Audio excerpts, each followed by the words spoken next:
Go. All right, thank you, everyone. Calling to order the meeting of the Nantucket Planning and Economic Development Commission on Tuesday, January 6th at 4 p.m. This meeting is being held via Zoom and it's being recorded. And I'd like to call roll call. And when I call your name, just confirm that you're present, please. Uh, Nat Lowell, Here. Bert Johnson, Here. Hillary Rayport, Here. Christina Jellamy, Here. John Kitchener, Here. Brooke Moore, Here. Liza Hatton, Here. Mike Mizzarelli, Here. and Chair Abby DeMolina. I'm here. I'd Here too, Abby. oh, Dave Iverson. Sorry, Dave, I missed you. All right. Um, I would take a motion to approve the agenda. So moved. Second. Second. Okay, motion by Bert, second by Nat. Nat, Aye. Bert, Aye. Hillary, Aye. Christina, Aye. John, Aye. Brooke, Aye. Mike, Aye. Liza, Aye. Dave, Aye. and the chair votes aye. Okay, I just was fulfilling kind of the main functional parts of the mo meeting, if you will, and so I'm going to turn it over to our facilitator, Julie Fitzgerald, and Julie, I'll let you kind of take it from here. Thank you. Hello, everyone. I think I know pretty much everyone. I recognize you. I've lived here since 1981. I'm a year-round full-time resident, practice law here for over 40 years. I've been retired for over 2 years. Leslie Snow called me, I guess, a little bit before Christmas. I accidentally answered the phone, and here I am to facilitate this. I'm not being compensated by anyone. I'm not even getting coffee or pastries like one of your earlier meetings. Um, I don't think I have any conflicts. I'm not on any of these boards or commissions that all sort of proposed to be included in some of these warrant articles. And I guess I want to just thank everybody. I know I've watched a couple of these meetings. I know they've been long. I know sometimes they're tedious, and I have to say I want to thank all of you for participating. Both the board but commission members and the citizens petition people and all the public who participated. I think that's great. So hopefully this is an opportunity to just further discussion to see how much closer we can get, maybe possibly if hope springs eternal, like John mentioned at one of the meetings, to actually maybe bring this to some conclusion. But so I think we just sort of have to move a little bit along with this. So I did look at the online, the two meetings, the December 11th and 15 meetings, reviewed all the paperwork and documentation for those meetings. I thought the presentation that Dodson and Finkler did on December 11th with some of the PowerPoint presentations were very helpful and the materials presented, good Q&A. And then again, the December 15th with continued discussions. Um, so basically, other than just giving one quick overview, I think you've all pretty much discussed this in pretty much detail. So just in case there's some public watching this now or maybe later, basically this is proposed warrant articles that would amend the enabling legislation for a regional commission. Nantucket's a little bit unusual in that we're our own town and county, but we still need a regional commission for various reasons. I think it's been pretty much represented by the commission that you feel that you're an advisory board primarily, and it can make and develop plans and reports and recommendations to other boards and committees to implement those plans. An important purpose of this commission is as a liaison with other government agencies, such as the state, when it comes to funding different projects such as bike paths and roads and so forth.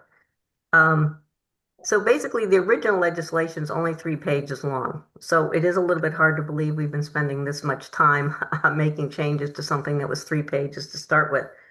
But most of the purpose of this is to reflect current realities in Nantucket and the other services that we provide and all the issues that sort of continue to arise, whether it's transportation and housing and human services.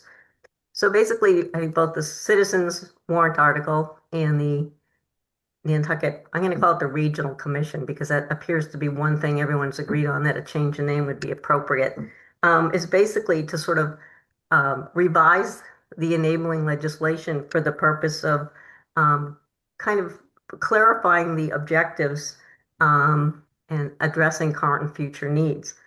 And that's pretty much where I see we are. The articles must be presented to town meeting. The citizens warrant article has already been submitted.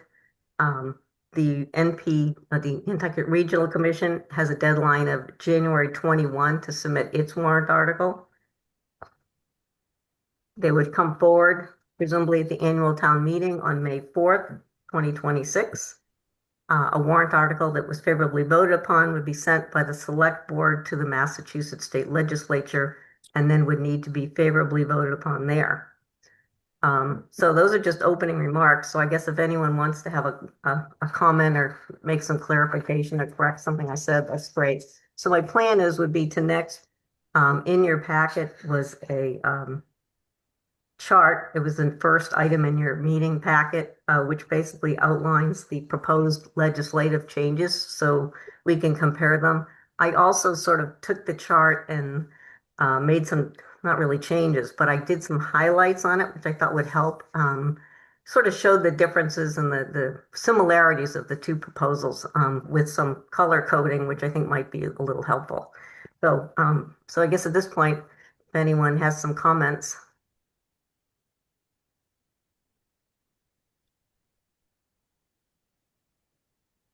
Does anyone have any comments about my opening remarks?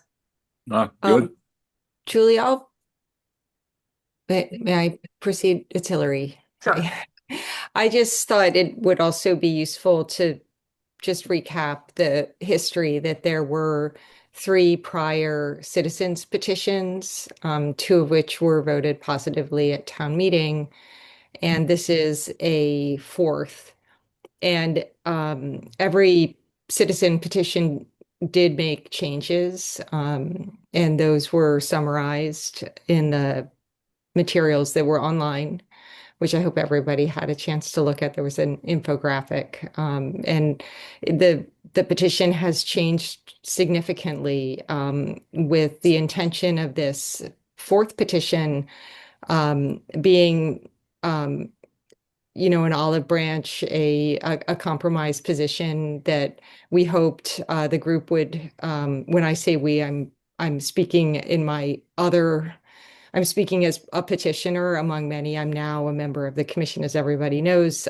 So I'm here as a commission member, but the petitioners, which I did convene with on the 29th of December so that we could all talk and I could gather their opinions prior to this meeting, put that forward prior to the special town meeting 2024 vote and hoped it would be taken up. But now that the legislation was requested to have a study order put on it, and the state legislature did put a study order on it at the NP&EDC's request, that is what we chose to put forward as a citizen's petition, is this compromise position.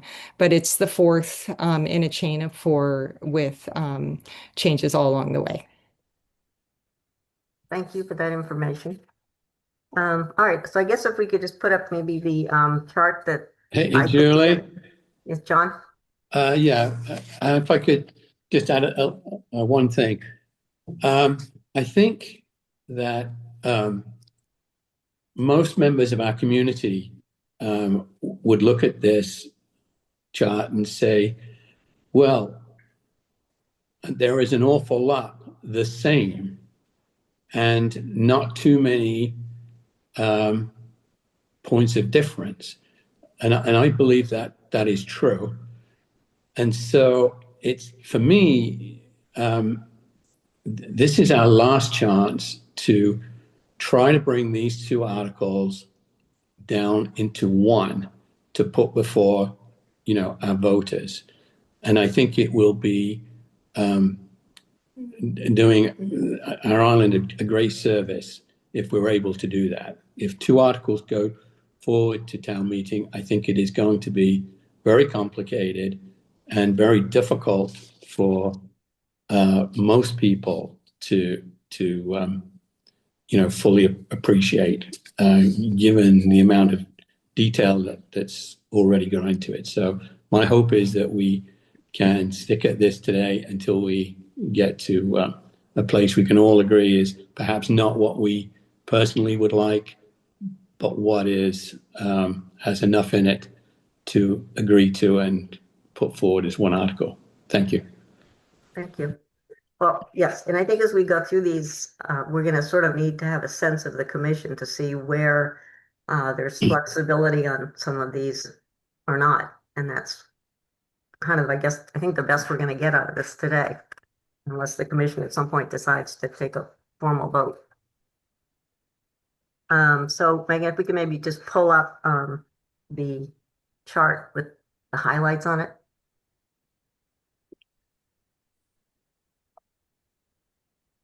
Is everyone seeing that? Yep. So if just scroll back up to the top a little bit, it talks about the name. Did we get to the name? Okay, so the one other thing is, I think everyone agrees on the name change. So with the idea that it will be known as the Nantucket Regional Commission to avoid confusion with the planning board. So I think check that box. So that's good. And then a big part of this too, which I think was confusing, was the idea of the membership, and what the different proposals proposed and what the numbers were going to be. I don't know that it's a hard line for anyone as to the actual numbers on the commission, except that I think we all know we need an odd number. Is that kind of correct? Yes. Okay. So the differences come in when basically we're looking at planning board members. I think both proposals are to reduce the representation of the planning board members on the regional commission. Currently, there would be 5, and I think one of the other PowerPoints that went up at the December 11th meeting kind of was showing people as elected. The idea is that they're not elected directly to this regional commission, so the planning board members are elected, but they are appointed by themselves to the commission. Originally, they were all sitting on it, but now a certain number would be appointed. So there's a difference between the two proposals. The planning commission wants, I guess, proposing 3 members of the planning board to serve on the commission, and the citizen proposal is to have 2. Would anyone like to have any discussion about that?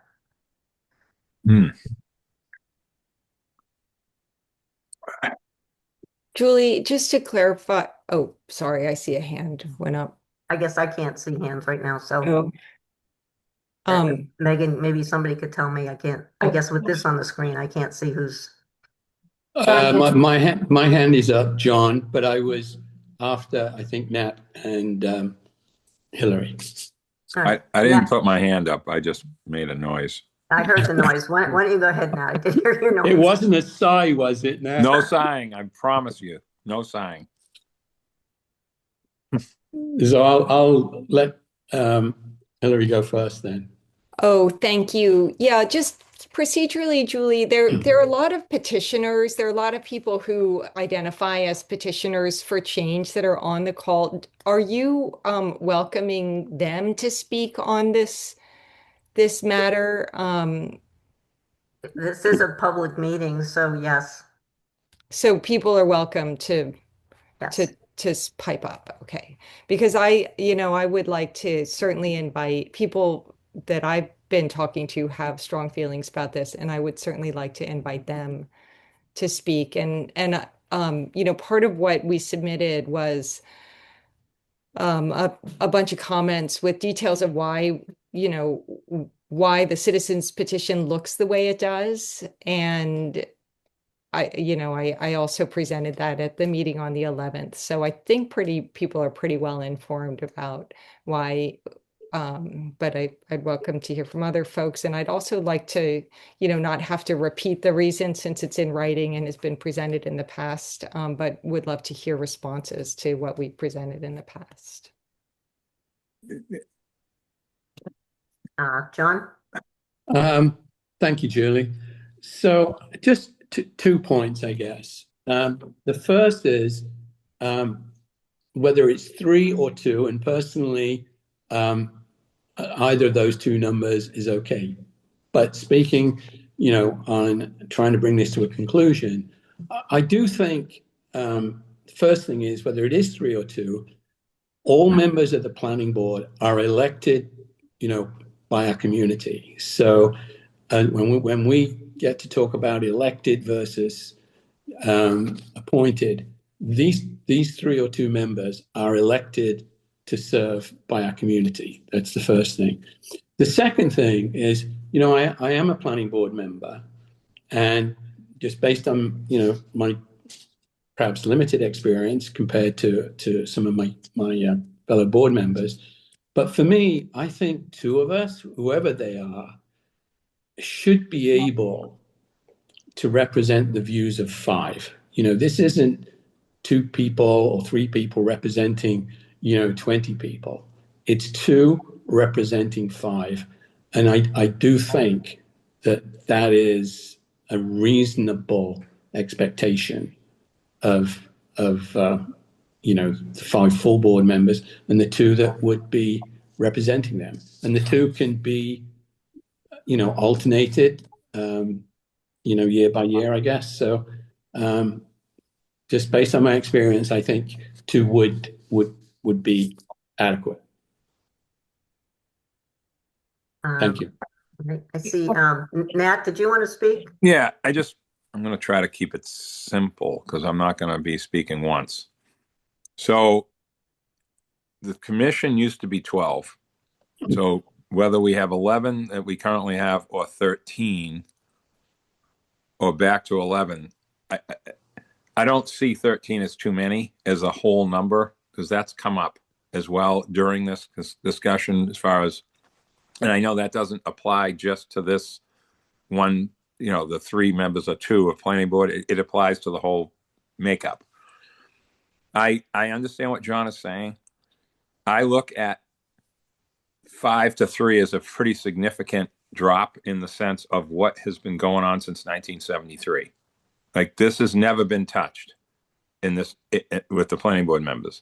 With that said, I do think it allows for everything that John said about the alternating. You have things happen to people. I got sick this summer. I mean, people leave for the winter. There's all sorts of different things that happen that, Zoom has made everything work so much better. But there are things that come up in people's lives that I think it's a good choice for someone to be able to say, hey, I'm going to take a year off from the commission meetings, but I'll be at every planning board meeting. Okay. And there's also dyed in the wool people. I'm one of them. I love the planning commission. I've been on it since 2003, back and forth for the first couple of years until permanently on. But I think it limits the members of the planning board too much to go to 2 for the people that really are passionate about the commission. That would be my main reason for leaving it at 3. Thank you. Thanks. Brooke, I see your hand is up. No, mine wasn't. No. No, me. To me, 2 or 3 doesn't feel like a hill I'm going to die on. I'll just leave it at that. Okay. Any other comments on this? We have Dave Iverson, Ann Duez, Campbell Sutton, and Charity Betts. Okay. All of their names. They have, okay, I can't see raised hands. Okay, Dave, please. Did you comment? Thank you, Julie. Yeah, I'm with Brooke. I think that it's important to understand that really, I think one of the principal tenets as a commission we operated under when we undertook rewriting the legislation was to create a commission that was far more inclusive and accessible to the community. And I think that if we have to lose one more planning board seat to give up a seat to someone else in the community, I think that's a fair trade. I mean, whether it's 3 or 2, it's not close to a majority of the full commission. So I'm fine with 2. I'm not going to die on the hill, but I think that, you know, in honoring what our real goal was to make this more accessible, I certainly would be willing to give up one of those planning board seats to another member for the community to be represented somewhere else by someone else, or here by someone else. Thank you. Okay, thank you for your comment. Anne? Yeah, hi, good evening. Thank you. I think that the argument against 3 and in favor of 2 that we need to bear in mind, which I think is important, is this question of quorum, and it doesn't have to do with the question of quorum of the NP&EDC or the Nantucket Regional Commission. It has to do with the quorum of the planning board and whether or not elements can be manipulated by virtue of being a quorum or a minority on the planning board's voice is not heard. And so I'm encouraged by the willingness of the speakers so far to accept 2 rather than 3. And I think that it's important to say that one doesn't have to have been on the commission since 2003 to be passionate about planning and to be totally committed to doing a good job for looking at the future of Nantucket. Thank you. Thank you. Does anyone else have their hand up? I can't see everyone here. Yes, Campbell Sutton, and then Abby DiMolina and Mike Mazzarelli. Okay, Campbell? Hi, thanks for hearing me. I support the 2, and I would just like to say too, when we're talking about an elected member, having run for the planning board myself, very seldom is anyone saying, and I could be on the planning commission. So I don't see that as an argument against elections. But I support the 2, and I'm glad to hear that others are willing to be supportive of that. Whether it's 11 or 13, I think really will depend on, decisions down the road. I don't think we should be limited in total members based on those numbers at this moment. Okay, thank you. Abby?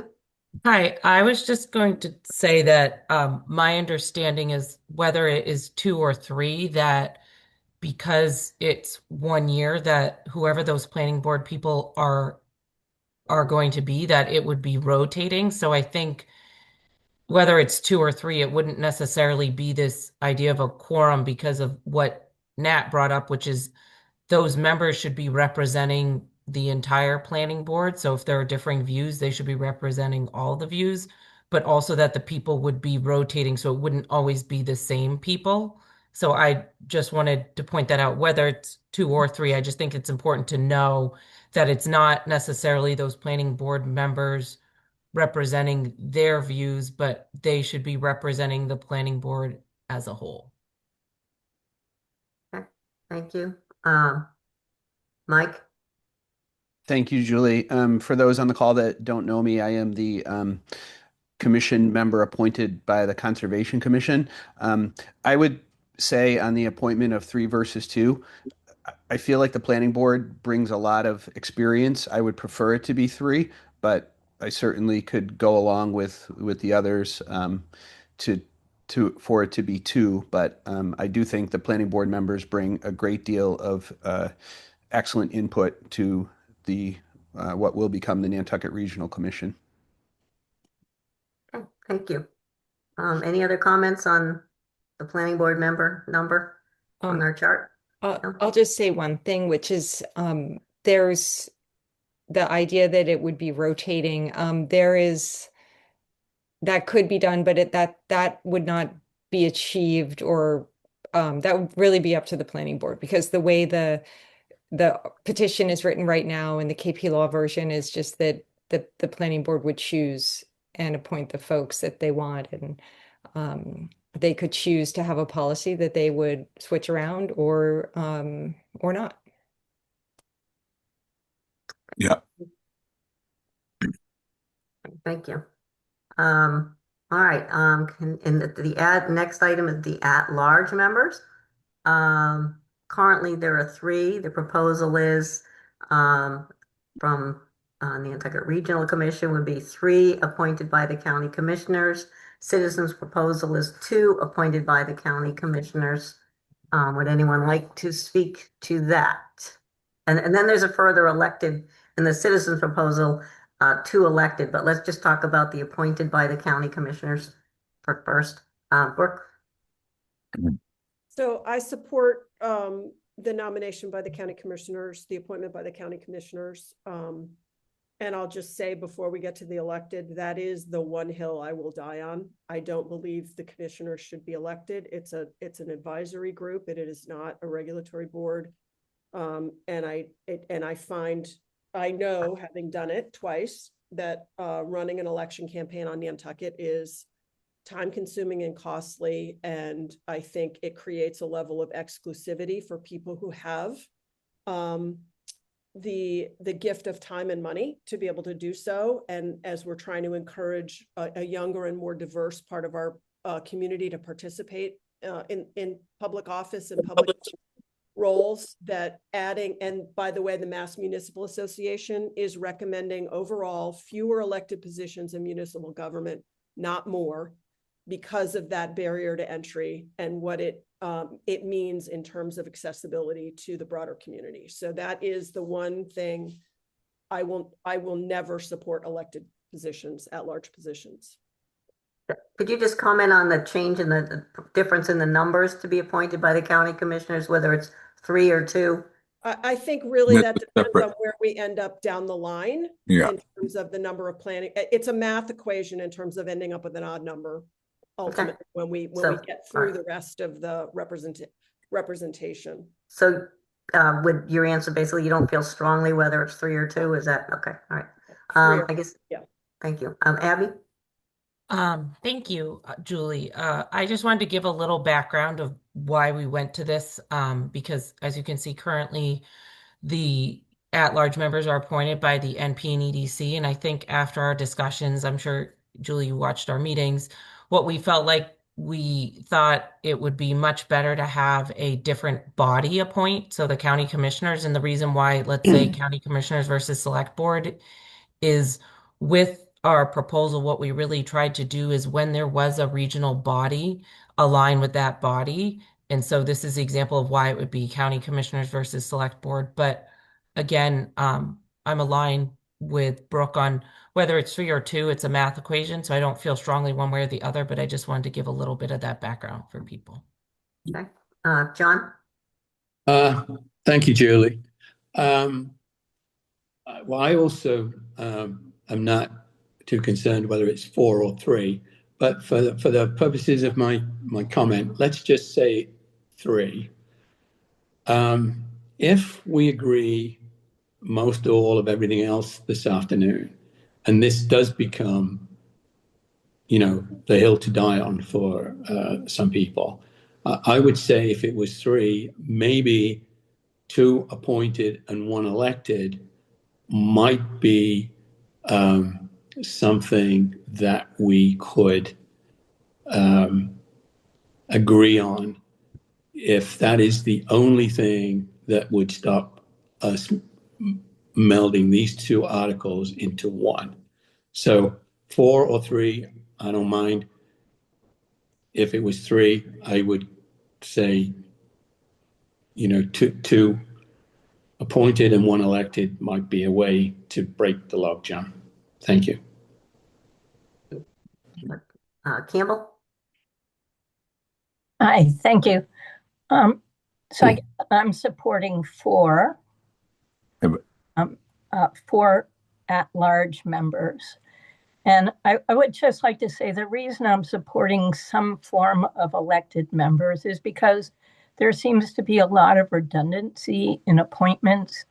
And I want to see more inclusionary appointments. And it just, we're in a position now where through appointments, it seems to be more about who you know and who likes you than it does about your interest in the thing. I know that's going to bring hackles up. Please don't. I've really been watching at this for over 20 years. So I didn't arrive yesterday. And I feel like we are blocked, that the public is blocked through this, or through the what's currently being done.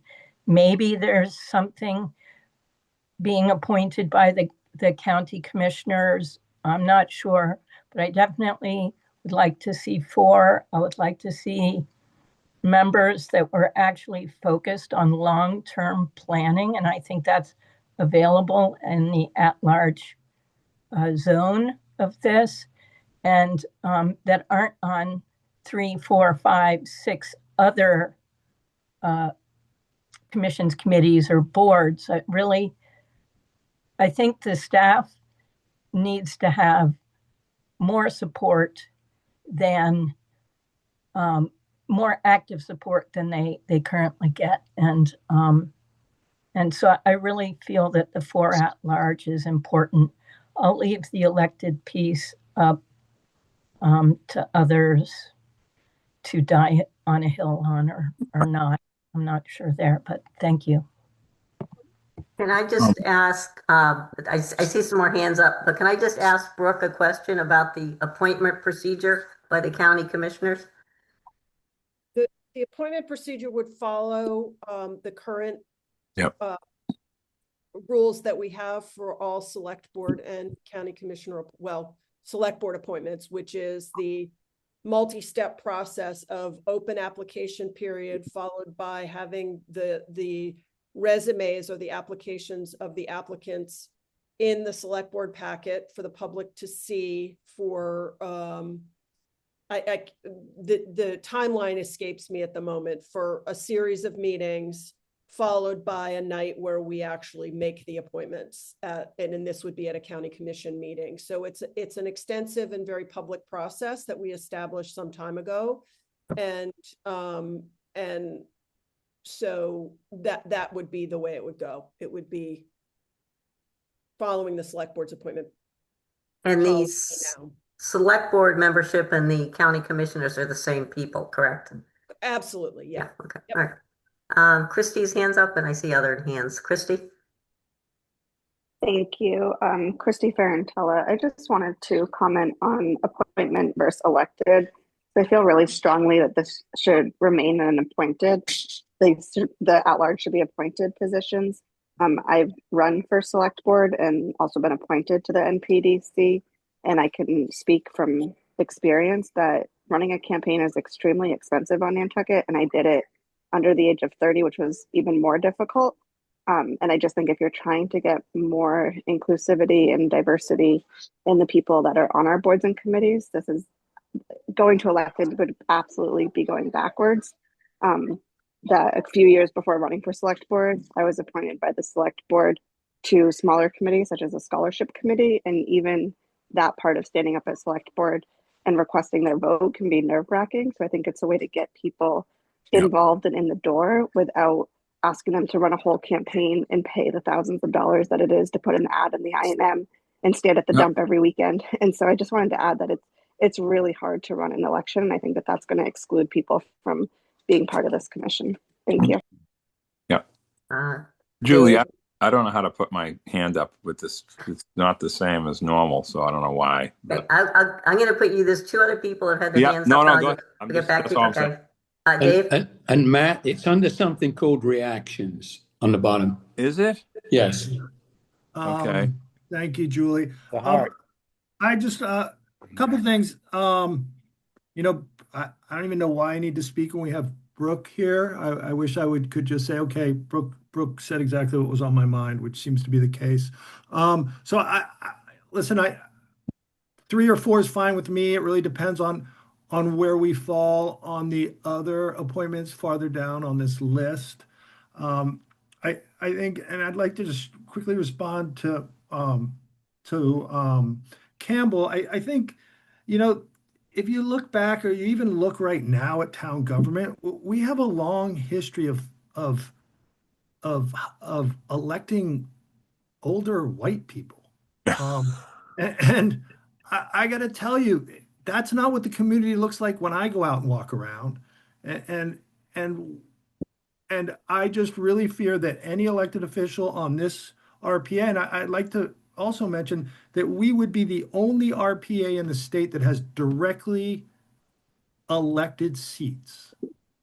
Again, that's the Cape Cod Commission, the Vineyard Commission, much more bigger, more robust RPAs don't have elected seats primarily. So I think that I think Brooke said it well, and I'll leave it at there. I'm fine with 3 or 4, depending on how it falls on the rest of the seats below this. Thank you. Matt, I see your hand up. Yep, I figured it out. Sorry, Matt Fee. Oh, okay, Sorry. never mind. We'll Sorry. get to you. Be patient. Sorry. No, thank you, Julie. I look at it slightly differently. I think it should be 4. I think it should be 2 appointed, 2 elected. Originally, the petitioners wanted 5 elected. So they, and they went to 3, and now they're at 2. So they have been sort of, negotiating all along. Why I think I'm not as scared of an election. I understand the cost, etc. I'm not as worried about that. I think where it would be important, where it's good for the island, is we have every couple of years we have a discussion about planning from a regional planning perspective, and it gives people a chance to run and to talk about it. Now, when the planning board happens and you ask the planning board people running, how are you going to do planning? They say, oh no, we don't really plan. It's really confusing, and we have to follow these rules, and it's not really planning. So we don't talk about it. And so I think from that reason, it's good. I think the idea that it will get us more diversity, we've had a chance to have a diverse board all along, and we haven't, the appointing body hasn't appointed a diverse board. I think moving it to, I 100% agree moving it to county commissioners, because Erica in the process has begun to work and do well. So I do support that 100%.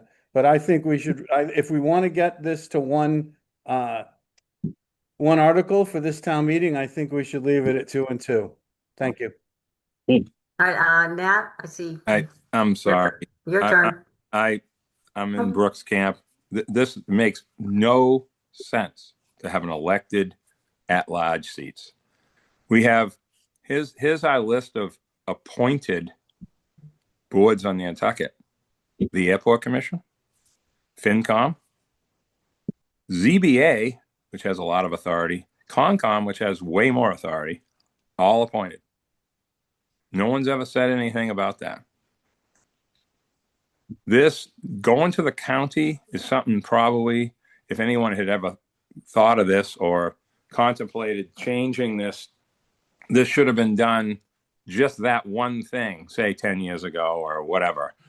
It makes sense. It's just, it as far as how, when Matt brings up things, I don't want to get into a back and forth with Matt, but you gotta be clearer, Matt. Okay, you know that appointed position. We had Toppy for years, Jack for years, but then new people come in. It happens. It happens by itself. Is an entry-level type of seat, and having an entry-level seat on Nantucket when we're trying to be more inclusive, having it elected, even 2 of the seats or 1 of the seats, it just doesn't make any sense. It's like having Shab being elected is probably one of the dumbest things we've ever done as a town, not knowing it was a dumb idea when it was done. Shab should be appointed. But what I'm saying is having the county do it is a huge step forward to do what Matt is actually advocating for. So I don't see any argument here at all to make any of these seats elected at those specific seats. Thank you. Thank you. I'm not sure who's next, but I have a list on my screen here, so I'm gonna start from right to left. So Charity. Oh, thank you. Can you hear me? Yes, I can. About those old people. Um, the thing that old people have is experience. And I think there's nothing wrong with that. And they bring a perspective, as John Kitchener has done, being a recent addition to the planning board. And I don't, I think, John, that you ran and you were unopposed, if I'm not mistaken. I was, I Charlie. had to remind him of that. Okay, so I mean, but the point is, if there are people with the time, relevant experience, and they may be overlooked, and I honestly don't know what everybody's so afraid of in terms of having elected officials. But then you're bringing new perspectives, and I think that's very important. Young people, I'm not discriminating, but many of them just have not had the kind of experience that blends in with all of these new things that are going on. If you raise your periscope on Nantucket and you look at the mainland, we haven't been doing that very well. We've never done it very well. And so we don't know what's coming. So I'm the one thing I want to compliment everybody on is moving the appointments from the NP and EDC to the appointment by the county commissioners. I think John's idea, if you're going to go with 3, have one of them elected. If you want to go with 4, there's nothing wrong with inviting people to participate and be chosen by the voters because they're the ones who are affected by the decisions. Thank you. Abby? Thank you. I just wanted to add, I think people have brought up some good points. I think the important thing to remember is that the least exclusionary process is the appointment process. Like Charity brought up, whether it's old or young people, anybody can apply with the appointment process and it's free. And I think where I personally am opposed to elected seats is because as soon as you add that layer, you're adding that barrier to entry, and automatically you will be excluding people, whether it's financially, whether it's maybe they just don't want to run, maybe they're scared of public speaking, like Christy talked about. There's a million reasons why people don't want to be running an election. And I feel strongly that if we are committed to broadening access to our commission and making it as representative and inclusive as possible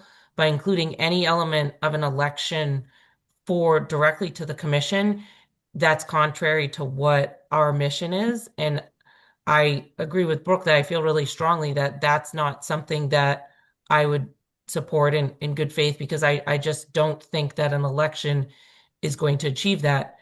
But at the same time, I think people who want to run for election, they can still put their name in to be appointed. So that's where the appointment process is far less exclusionary, because any of those people can still participate. But if you flip that in the reverse, that doesn't happen with elections. Not anybody can participate because, again, there's a level of exclusion. So that is just how I feel about it personally. Okay, thank you. Mike? Thank you, Julie.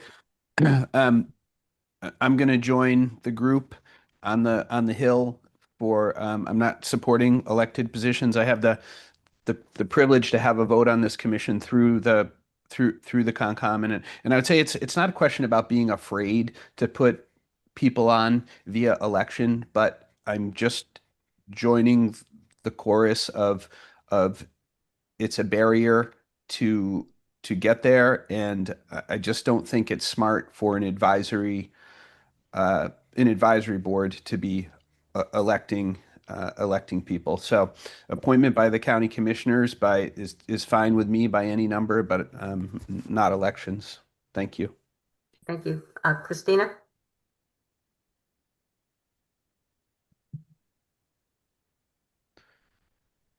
You need to unmute yourself. Sorry, it took me a while. Okay. I just want to say I've been listening to everyone on this commission, and who I deeply appreciate and admire all that you add. For a year arguing about the elected versus appointed, and I hear all the valid arguments for the elected.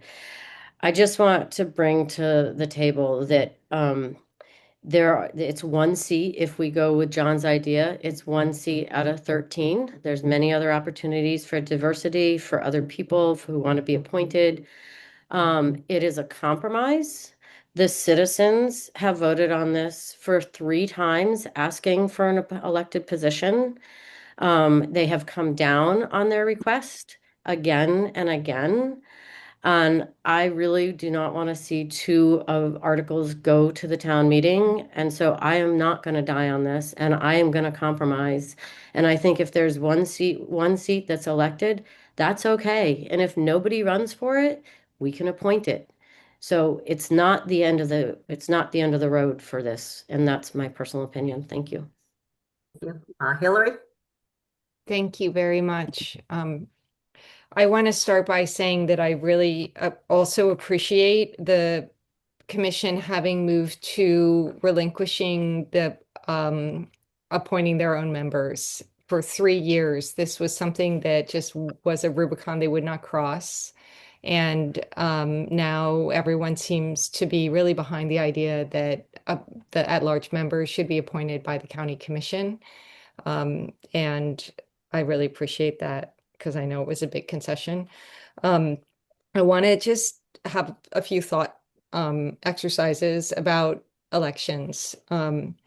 It's true we're not looking at other commissions that are appointed and saying, well, they should be elected, and we're not having some kind of rubric where we look at how much power or influence a commission has and make it appointed or elected based on its importance, how important some people think it is or isn't.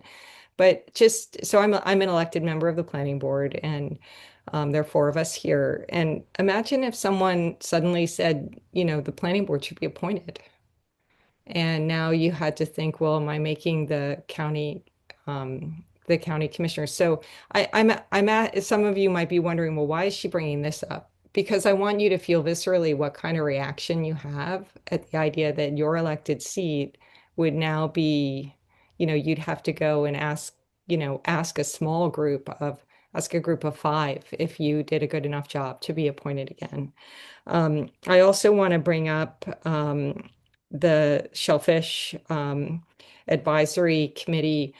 I think we should ask those folks how much they spent on their election. So there's some facts. It's just not true that elections are always expensive. Elections on Nantucket don't cost very much. I think the way you win an election, and I was appointed to the Historical Commission, and I've also been elected. I won the election in the last year. The way you win an election is you get out and you talk to people. That is the single most important thing you can do. It's more, people see the signs. What people don't see are the hundreds of conversations that you have. And that changed me. And I didn't just stand with a sign at the dump. I talked to people. I stood at their windows. I talked to them in their car. I went to the airport. I talked to people in taxi lines. It changes you. I think it brings a lot. When we had the discussion about moving to a town council, one of the things that the town council study committee wanted to do was to make the Harbor and Shellfish group appointed. And when they just sort of thought this would be an obvious idea for the same reason Nat said, dumbest thing in the world to have that group be elected. So I called up my friend Andy Lowell and I said, did you know this was happening? And he said, no, I didn't know. And so they had a conversation about it at one of their meetings. And I really would suggest that everybody listen to that meeting and to hear Dave Frantuzzo talk about how passionate, I think it was Dave, talk about how passionately he felt about the fact that that advisory board rather, was elected. So, I know that there are people here who the appointments have worked out for them, but there are a lot of people in the community who feel passionately about having elected seats on this commission. And it was the number one thing that when I convened all of the petitioners, they said, you may not let go of. Finally, I just want to correct a statement about that we would be the only regional planning agency with elected seats. There are 2 other regional planning agencies. Martha's Vineyard has 9 elect directly elected seats, and the Franklin County Regional Government has 2 directly elected seats. So that's, I hope I've conveyed this depth of feeling. I also, about it being elitist, correct me if I'm wrong, but I think we actually have in all of the boards and commissions, I hope I'm not missing anyone, but in terms of people who are not staff, who are serving on boards and commissions, I think we have 1 Black man, and he is elected. So please correct me if I'm wrong about that, but I think it's Neville Reichin on the preservation on the CPC, and he's elected. And there are 2 elected members, and they're also appointed members, and it's a mixed group on that commission. Thank you. Okay, thank you. I see Dave's hand is up. Dave, you're muted. I don't really want to get into this, but I think it's unfair to compare to say, well, a regulatory board could end up being appointed, and how would you feel about that? And Already have it.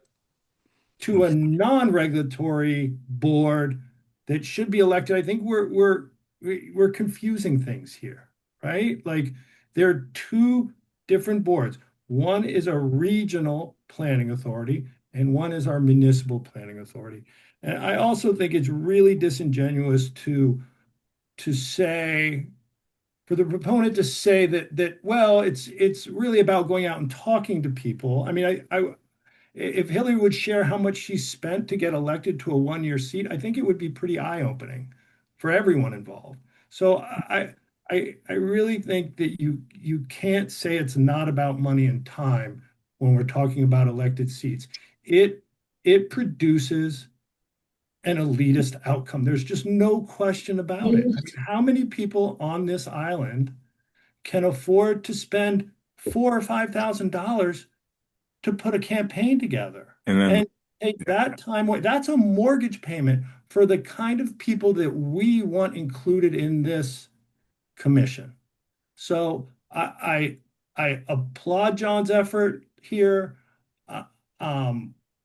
But again, I really think that any elected official is really, it's going to take a seat away from another voice that may have something important to say that can never reach that bar to get elected to a board on Nantucket. Thank you. Nat? Yeah, just a little follow-up to Dave and Hillary said. The SHAB has, and if I'd have to check with Erica to look at the records, there's been many times where there's been no applicants. Okay. Seats going unfilled happens here with some of the smaller little committees that are on the island, but they're all appointed and they don't get filled.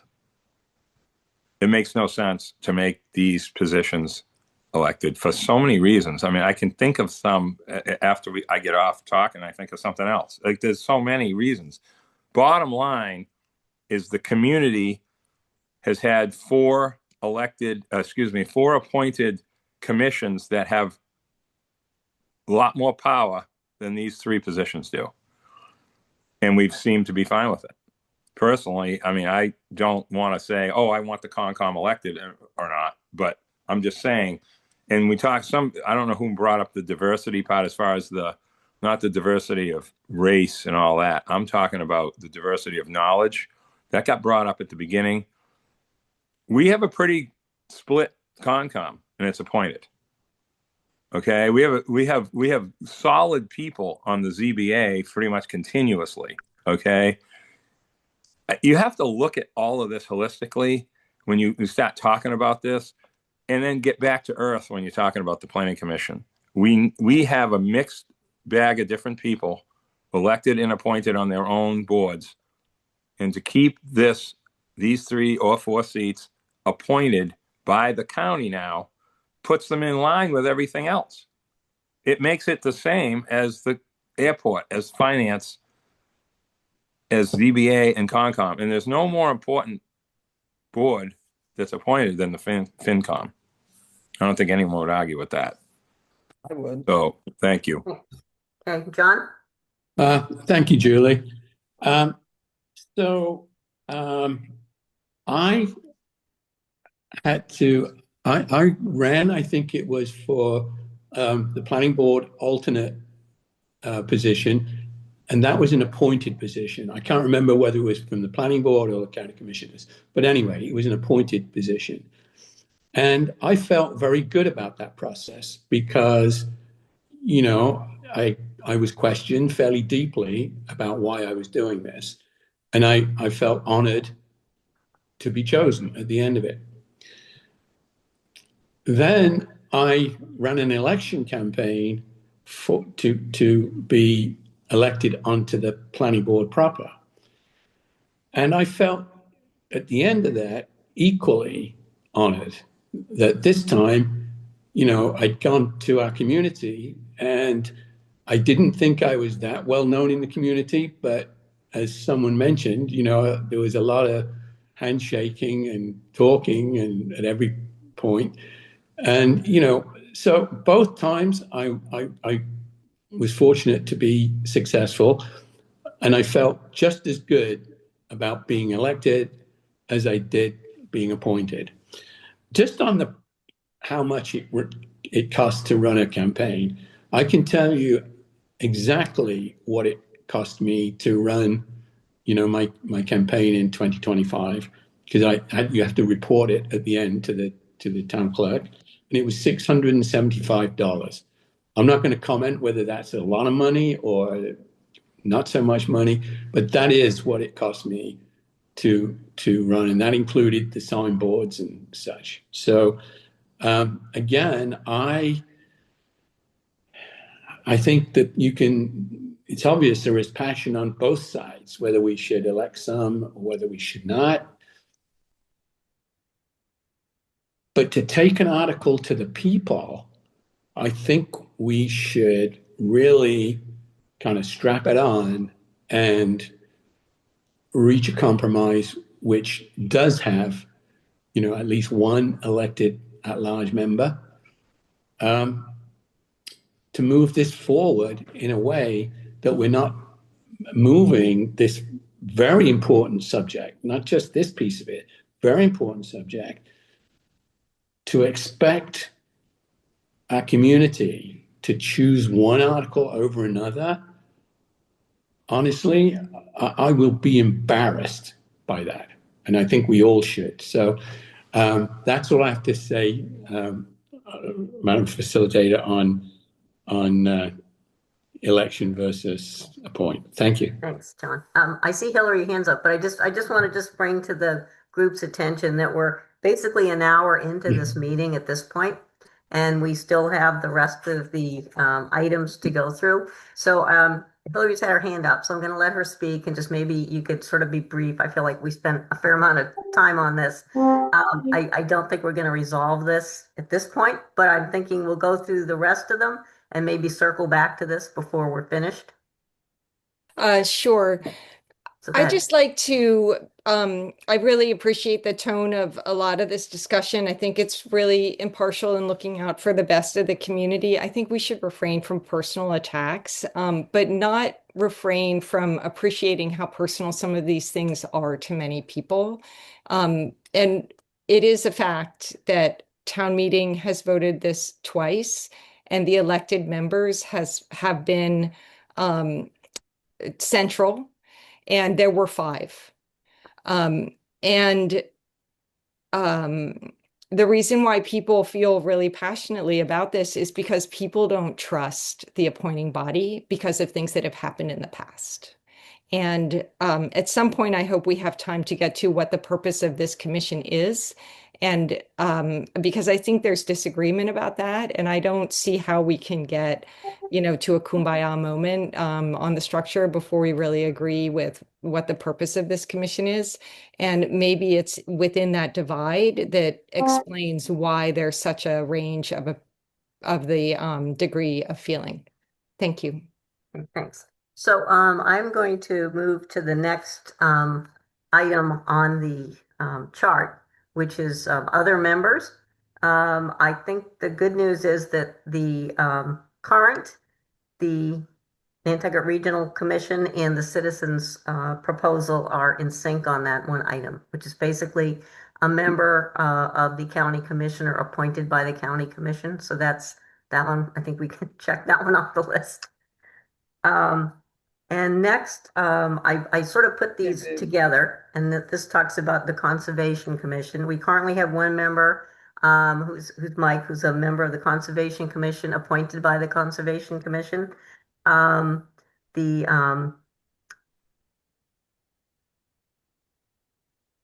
Commission of NP&EDC is proposing someone from the conservation sector appointed by the Conservation Commission.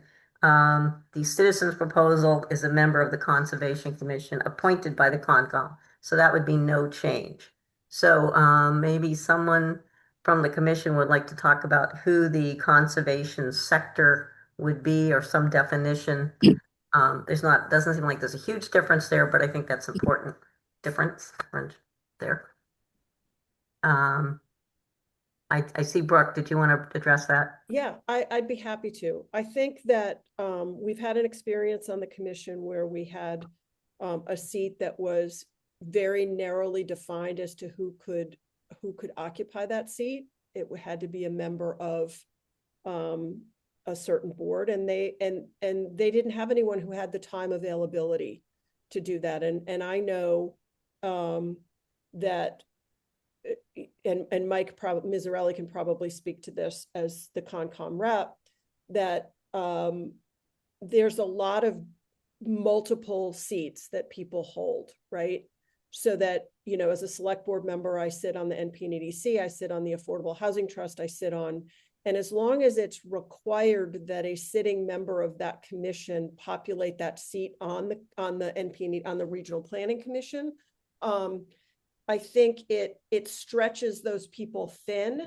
And I think the idea of sectors was really to say that the Conservation Commission could appoint a member who was available and had time to serve on the commission, or they could accept applications from the public and vet those people and pick someone who they feel would effectively represent the conservation community or the interests of conservation on the commission. It could be a former member of Concom, or it could be someone who is on a board of one of the conservation organizations, but that this idea of conservation gets represented on the commission in a more broad or flexible way is, I think, where we went. And I think that speaks to the same with the housing sector, so that it didn't have to be someone sitting on another board or commission that ends up getting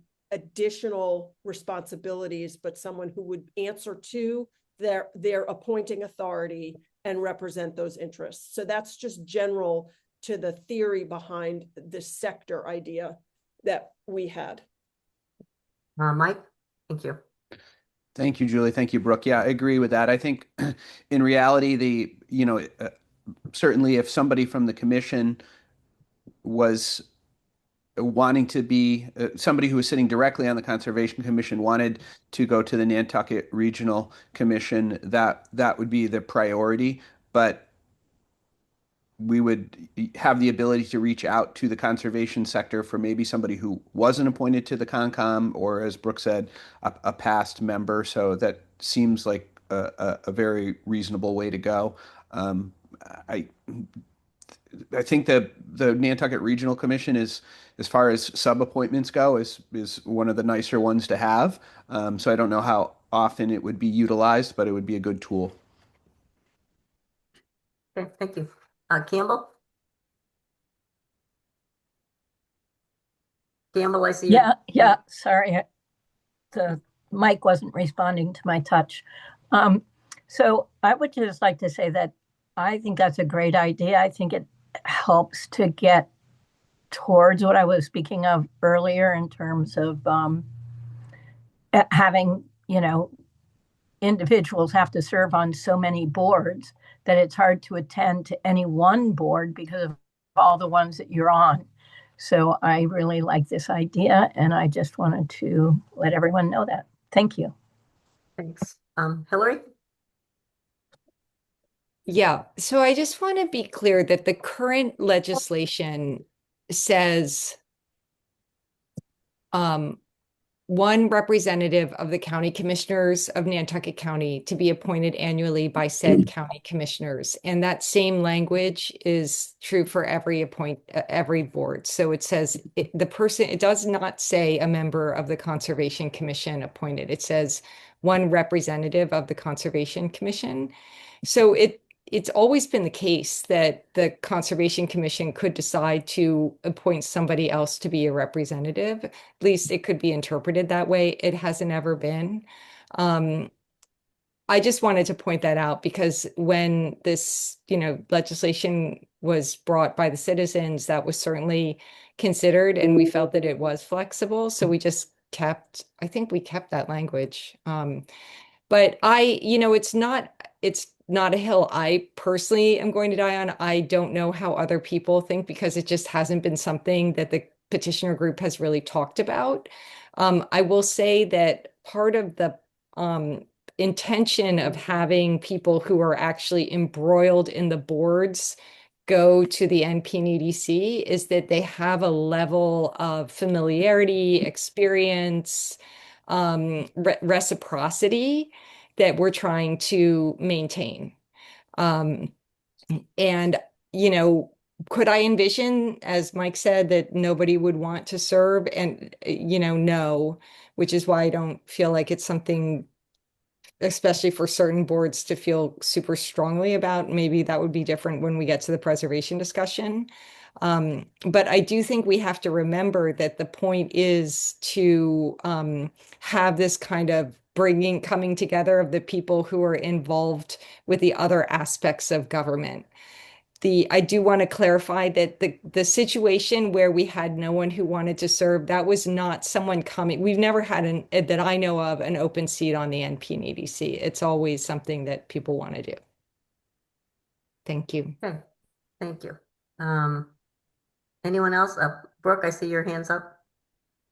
So I'd be interested to know if the group that's put forward the warrant article has believed that this was flexible and that didn't bother them. Would they be open to having the language clarified to make sure that it's flexible, that should no member of the Conservation Commission?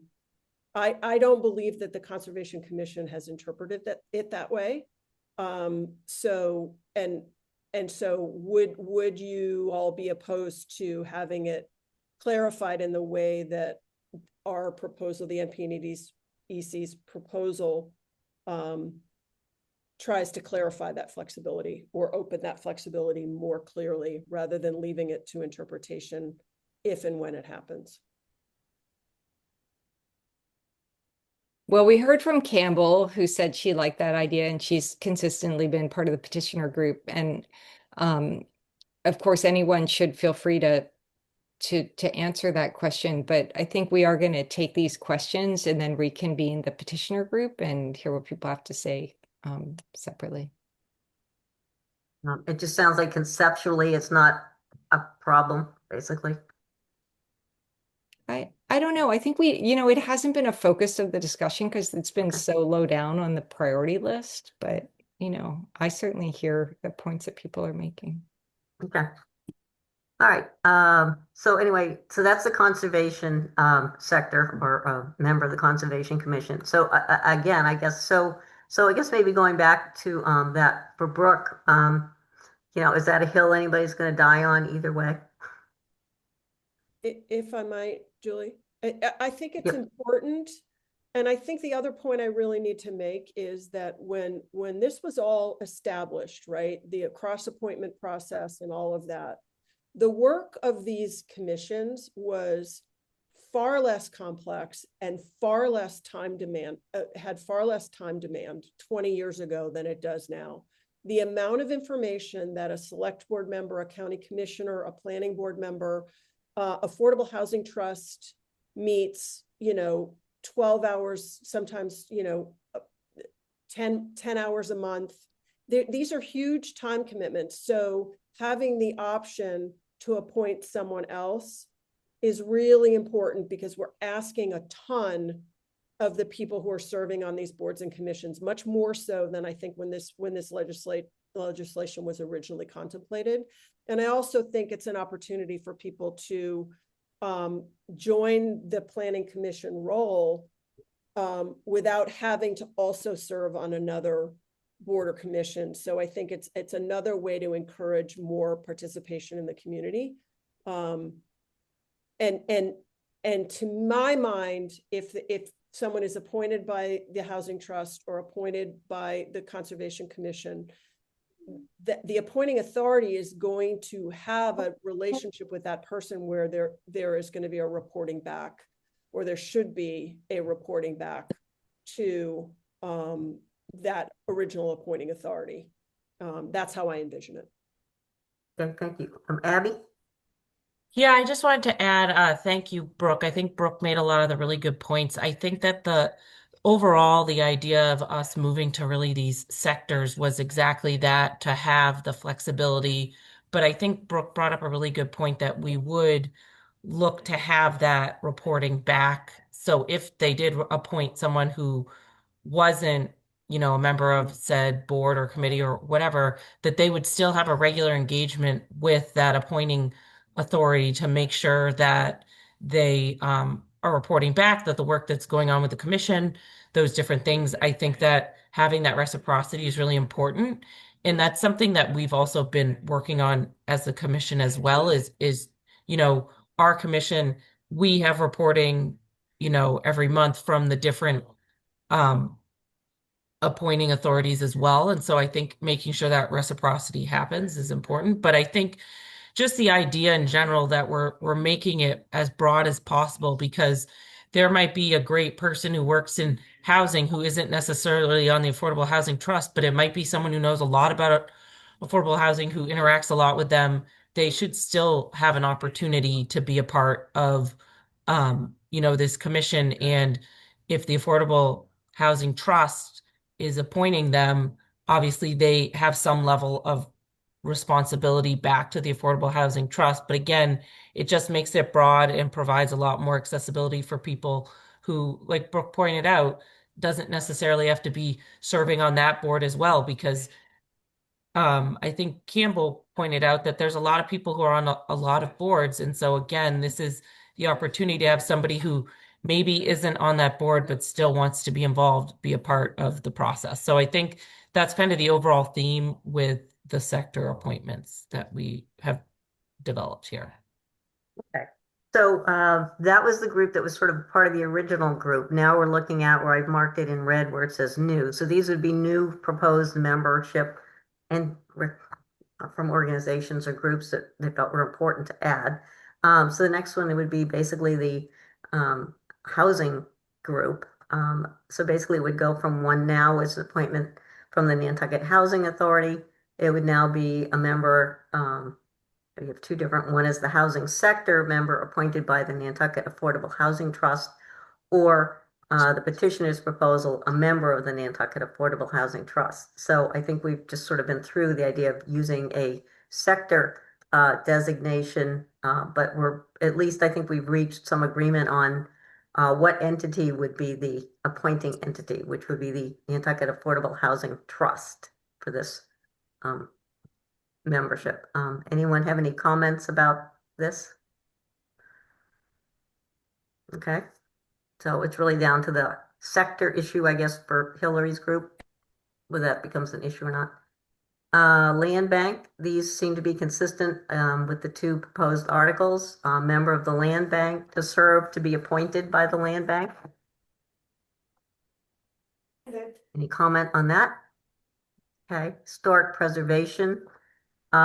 This one, there's been some discussion with some different issues. One, the planning regional commission proposes that it's a sector member appointed by the certified local government, which is a combined kind of, I guess, group of the HDC and the Nantucket Historical Commission.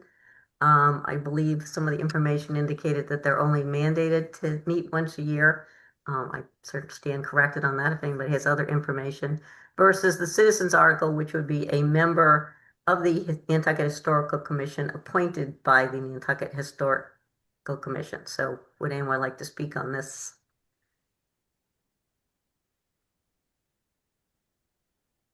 Is anyone gonna live or die on this? That they feel like they want to speak? All right, Campbell? Hi.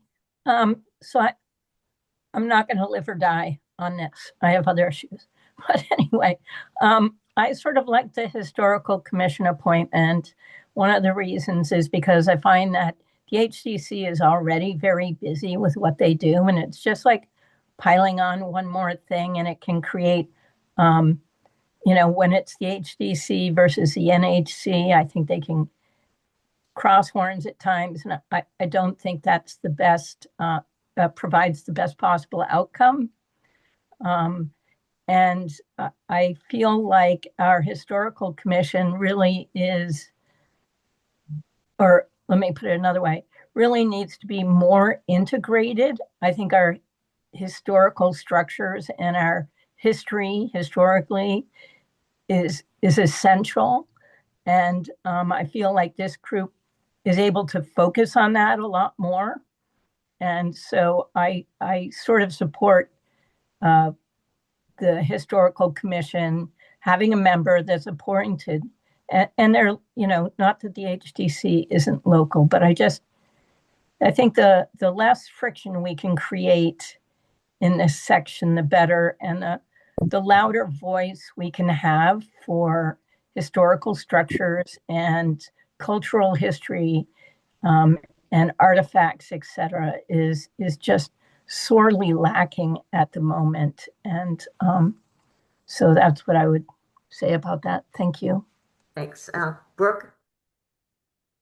I have a lot to say about all of this, but most of it is like sort of the general goals of what we hope to accomplish. I'm okay with the appointing authority being the historical commission, but I would like to have it be a sector seat rather than necessarily or required to be a member under the same theory that I have, I support on all of these positions. So that's a compromise that I would. How do I forward a note? I forgot.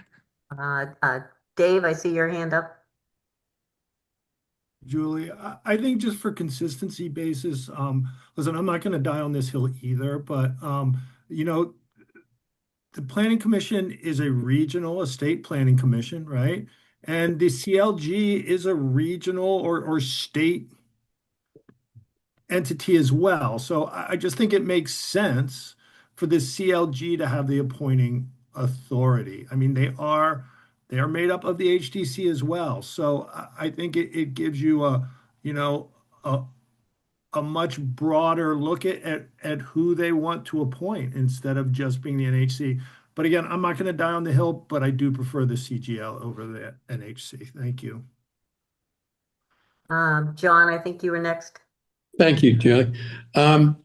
Just a quick question. Do we know what the HDC actually think about this? Do they care whether it's, the one or the other? As they would be the one missing if we go to the historical commission.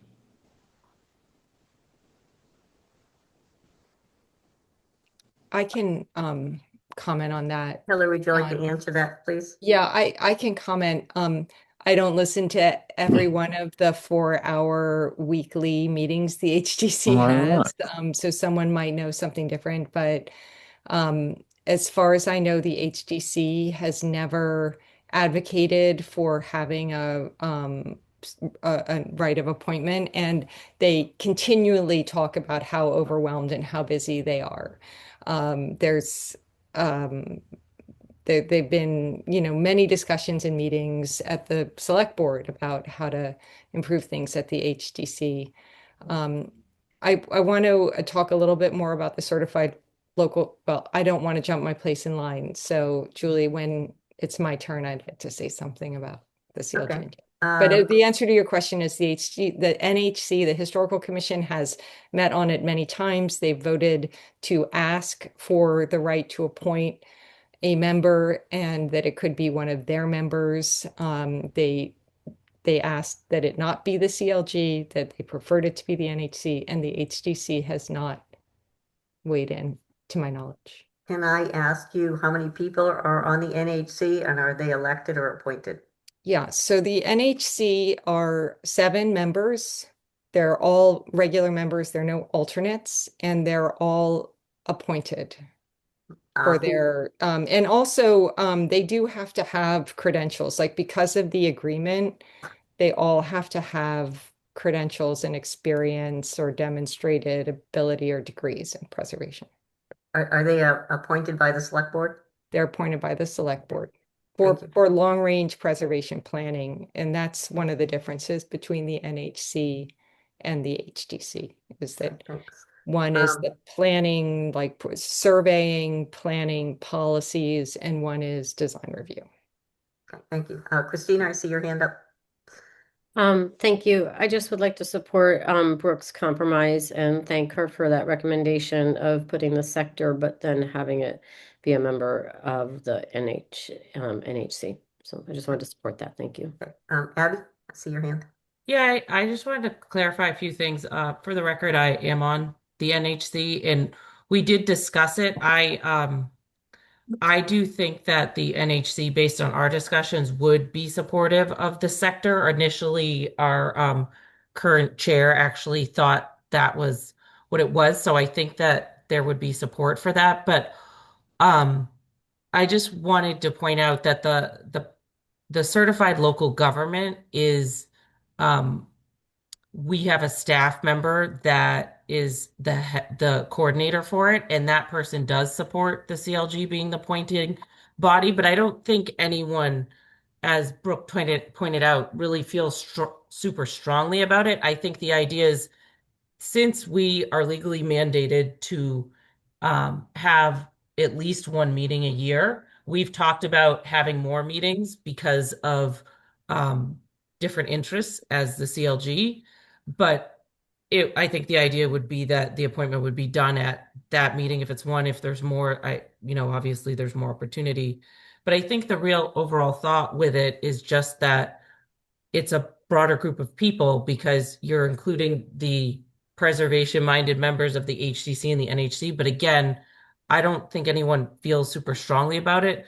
We just felt like, as Dave said, that it's the broader body. The CLG as an entity can apply for certain grants and things like that. And so it was more about that alignment. But again, I think that it was more important that it be part of the sector and not just a very limited group. And so I think all of us would be fine with either appointing body, but I think again, the intent with this was to pick the broadest group possible to have the broadest range of ideas and thoughts. And so just wanted to add that. Thank you. Hillary, I see your hand.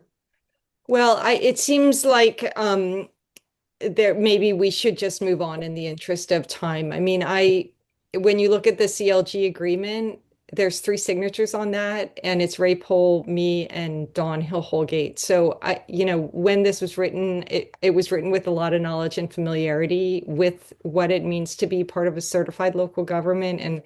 And but I just think we should. I put all of those comments in writing. Everyone's had a chance to review them. Thank you. Thank you. Okay, well, it sounds like that's something that can be resolved, hopefully. All right, the regional commission proposed an additional sector, the business sector, which would be new. Would be a member appointed by the Chamber of Commerce in its capacity as the Regional Tourism Council. There's not a proposal for that in the petitioner's article or some alternative, unless they want to talk about another alternative. Or anyway, anyone want to speak to this particular item? John? Thanks, Julie. Not really about this item, but I think I'm sort of doing the math as we go through this, and it is possible that, one possible outcome would get us to 12, which would mean one of these two, not being taken up. So I don't have a strong view, a really strong view on either. I guess if I did have a vote, it would be, as I do, it would be to keep the social services sector and let the business sector go, as they are an advocacy group and they are well represented on the island. And if I had to choose between the two to get to 11, I would be keeping social services and letting the chamber go. Thank you. Thank you. Dave? Thank you, Julie. For me, I think it's important to have someone from the business sector. To do regional planning, to not have the regional tourism council on an island that thrives on tourism to be part of it, I just think is not getting the wholesome regional planning that people are looking for. So I would argue that they belong here as a regional tourism council. Thank you. Okay. Campbell? Hi. Yes, Hi. thank you, Julie. So I just had, through you, I had a question to John in terms of his numbers and how he got to 12 versus the 11 or the 13.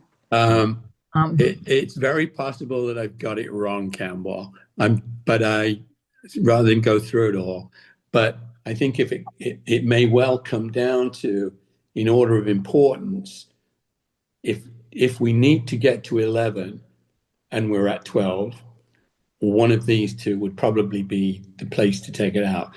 But I may have got my maths wrong at this point. Sorry about that. That's okay. I just was wondering, I think the only thing that's in contention is the number of at-large seats. So I wasn't sure whether you were doing that at 3 or 4. And I'm just not sure the Chamber of Commerce is that popular among, regular people. They may not have a good idea of what they do. Maybe, and I hear you, Matt. Jeez, I'm sorry. It's okay. People that work every day, I know it's tough. You can't help yourself. I can't actually. No, not right now. So with all of us idiots out here, I don't know how to handle it. That's not what I'm thinking. But so, and I sort of feel like the business sector is covered and can be covered in at-large seats. And I think a lot of us on the island are in some form of business, whether we're working for others or for ourselves or whatever. So I'm not sure that's as important as the social services sector as John had mentioned there. I think having representation by someone who can help address the more of the human needs on the island, it would be more important than the business sector, just because I feel business can be covered in other ways. And whatever we come up with, hopefully we can, sounds like, if people are willing to be flexible, we might be able to come up with something that'll work. And I'd hate to have the business sector be the appointed by the Chamber of Commerce be the one to take it down. But anyway, okay, thank you. Thank you. Matt Fee, you're next. Yeah, thanks. Yeah, however, John Kitchener is miscounting the numbers. I'd like it to, and I'm just teasing you, John. I'd like it to end up at 11. I think if the chamber has to go, I agree. I'd rather see social services, and I believe the chamber is fully represented either through the select board, through people who are running that are onto the planning board, through some of the other at large. There's always going to be 3 or 4 people with business interest, as there is on this call. So I think he's right on that. Thank you. Thanks, Matt. Nat? So, Campbell, thanks for the comments. That's okay, though. I've got a few. But this will be a little twist to this conversation. When we removed the DPW, it was to get to 11. And the DPW is an ex officio seat. It's not an official voting seat, but they are part of the commission through many different ways, just like Mike Burns is, and Drew Patnode is part of the commission without a vote. I like NERDA, okay?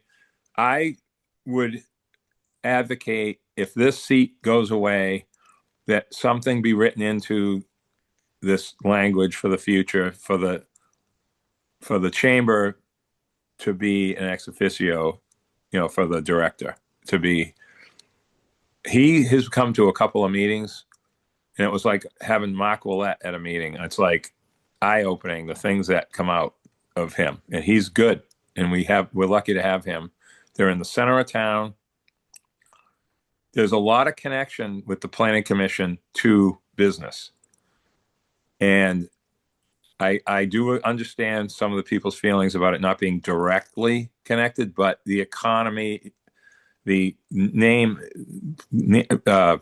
economic development has always been a very odd language in the name of the commission. And that's one of the reasons it's changing.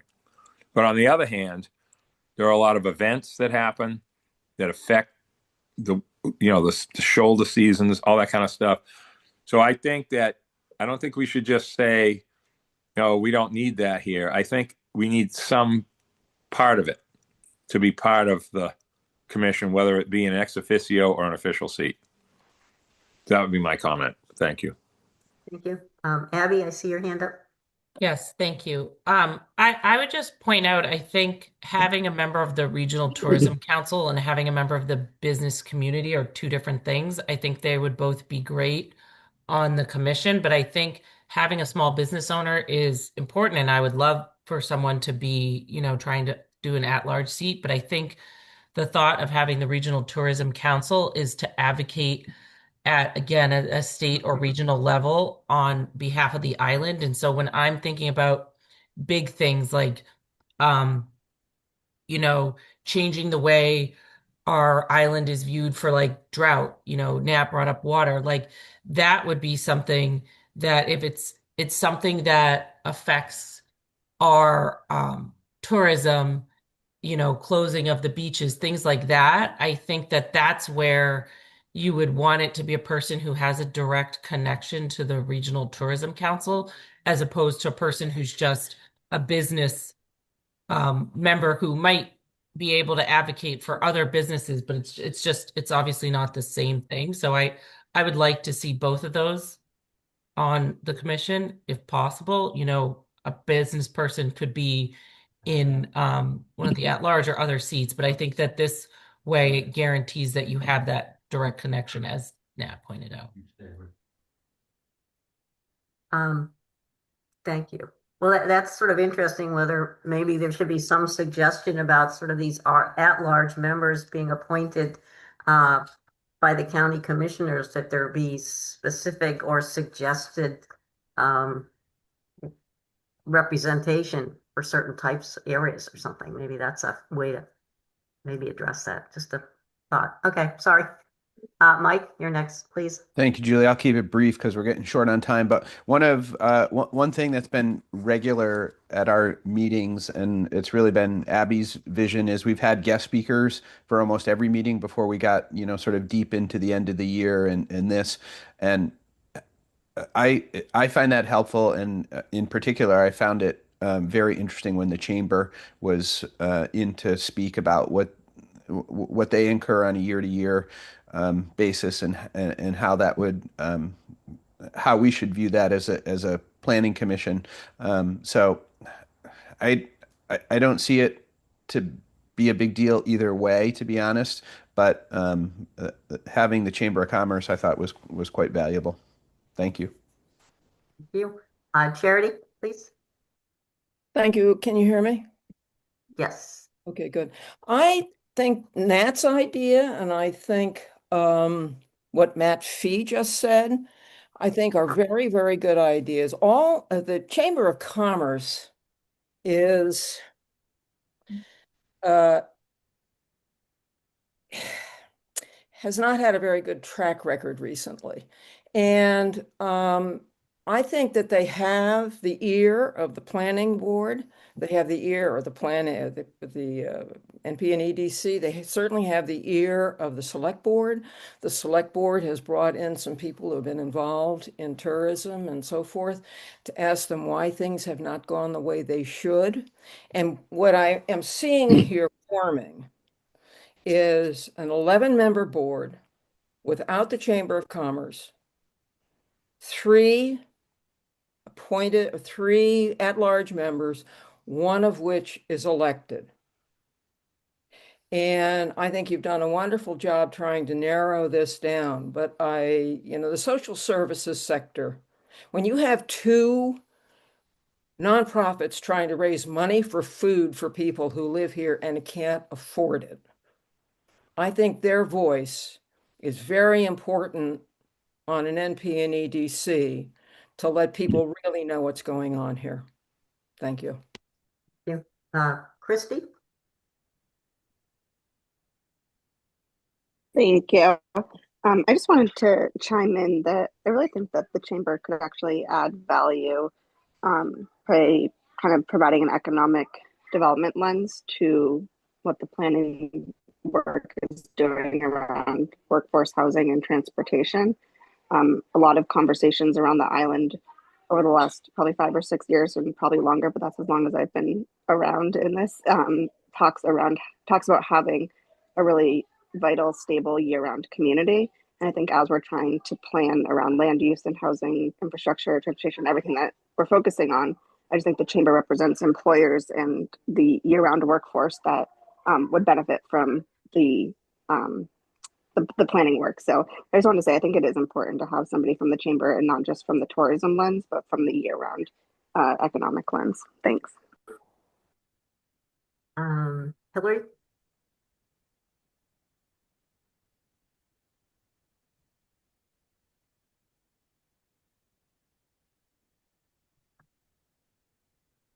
Sorry about that. The challenge with having the chamber have a right of appointment, as again, I'm sorry to repeat myself because I said this on the 11th and I said it in the written materials, is that they're a private organization. They have a private board of directors.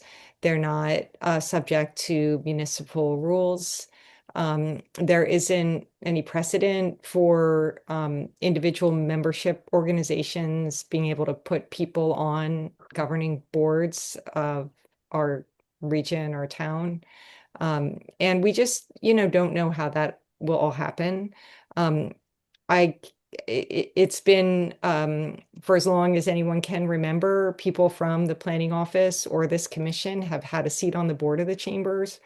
When just as recently as earlier this year, Leslie Snell was a member of the executive committee at the chamber.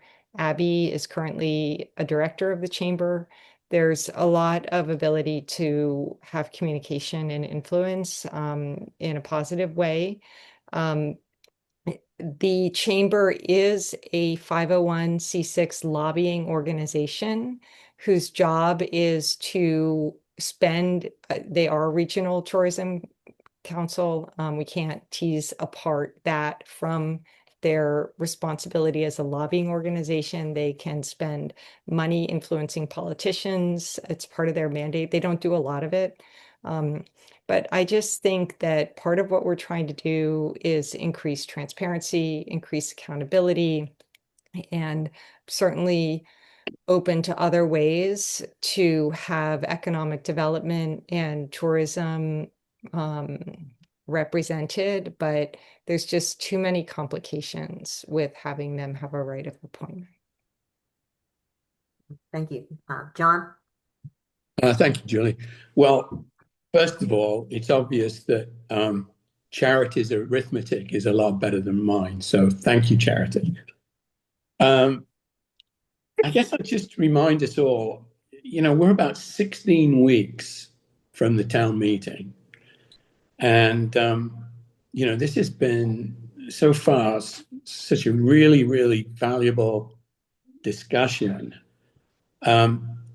What I wonder is, or hope is, that instead of just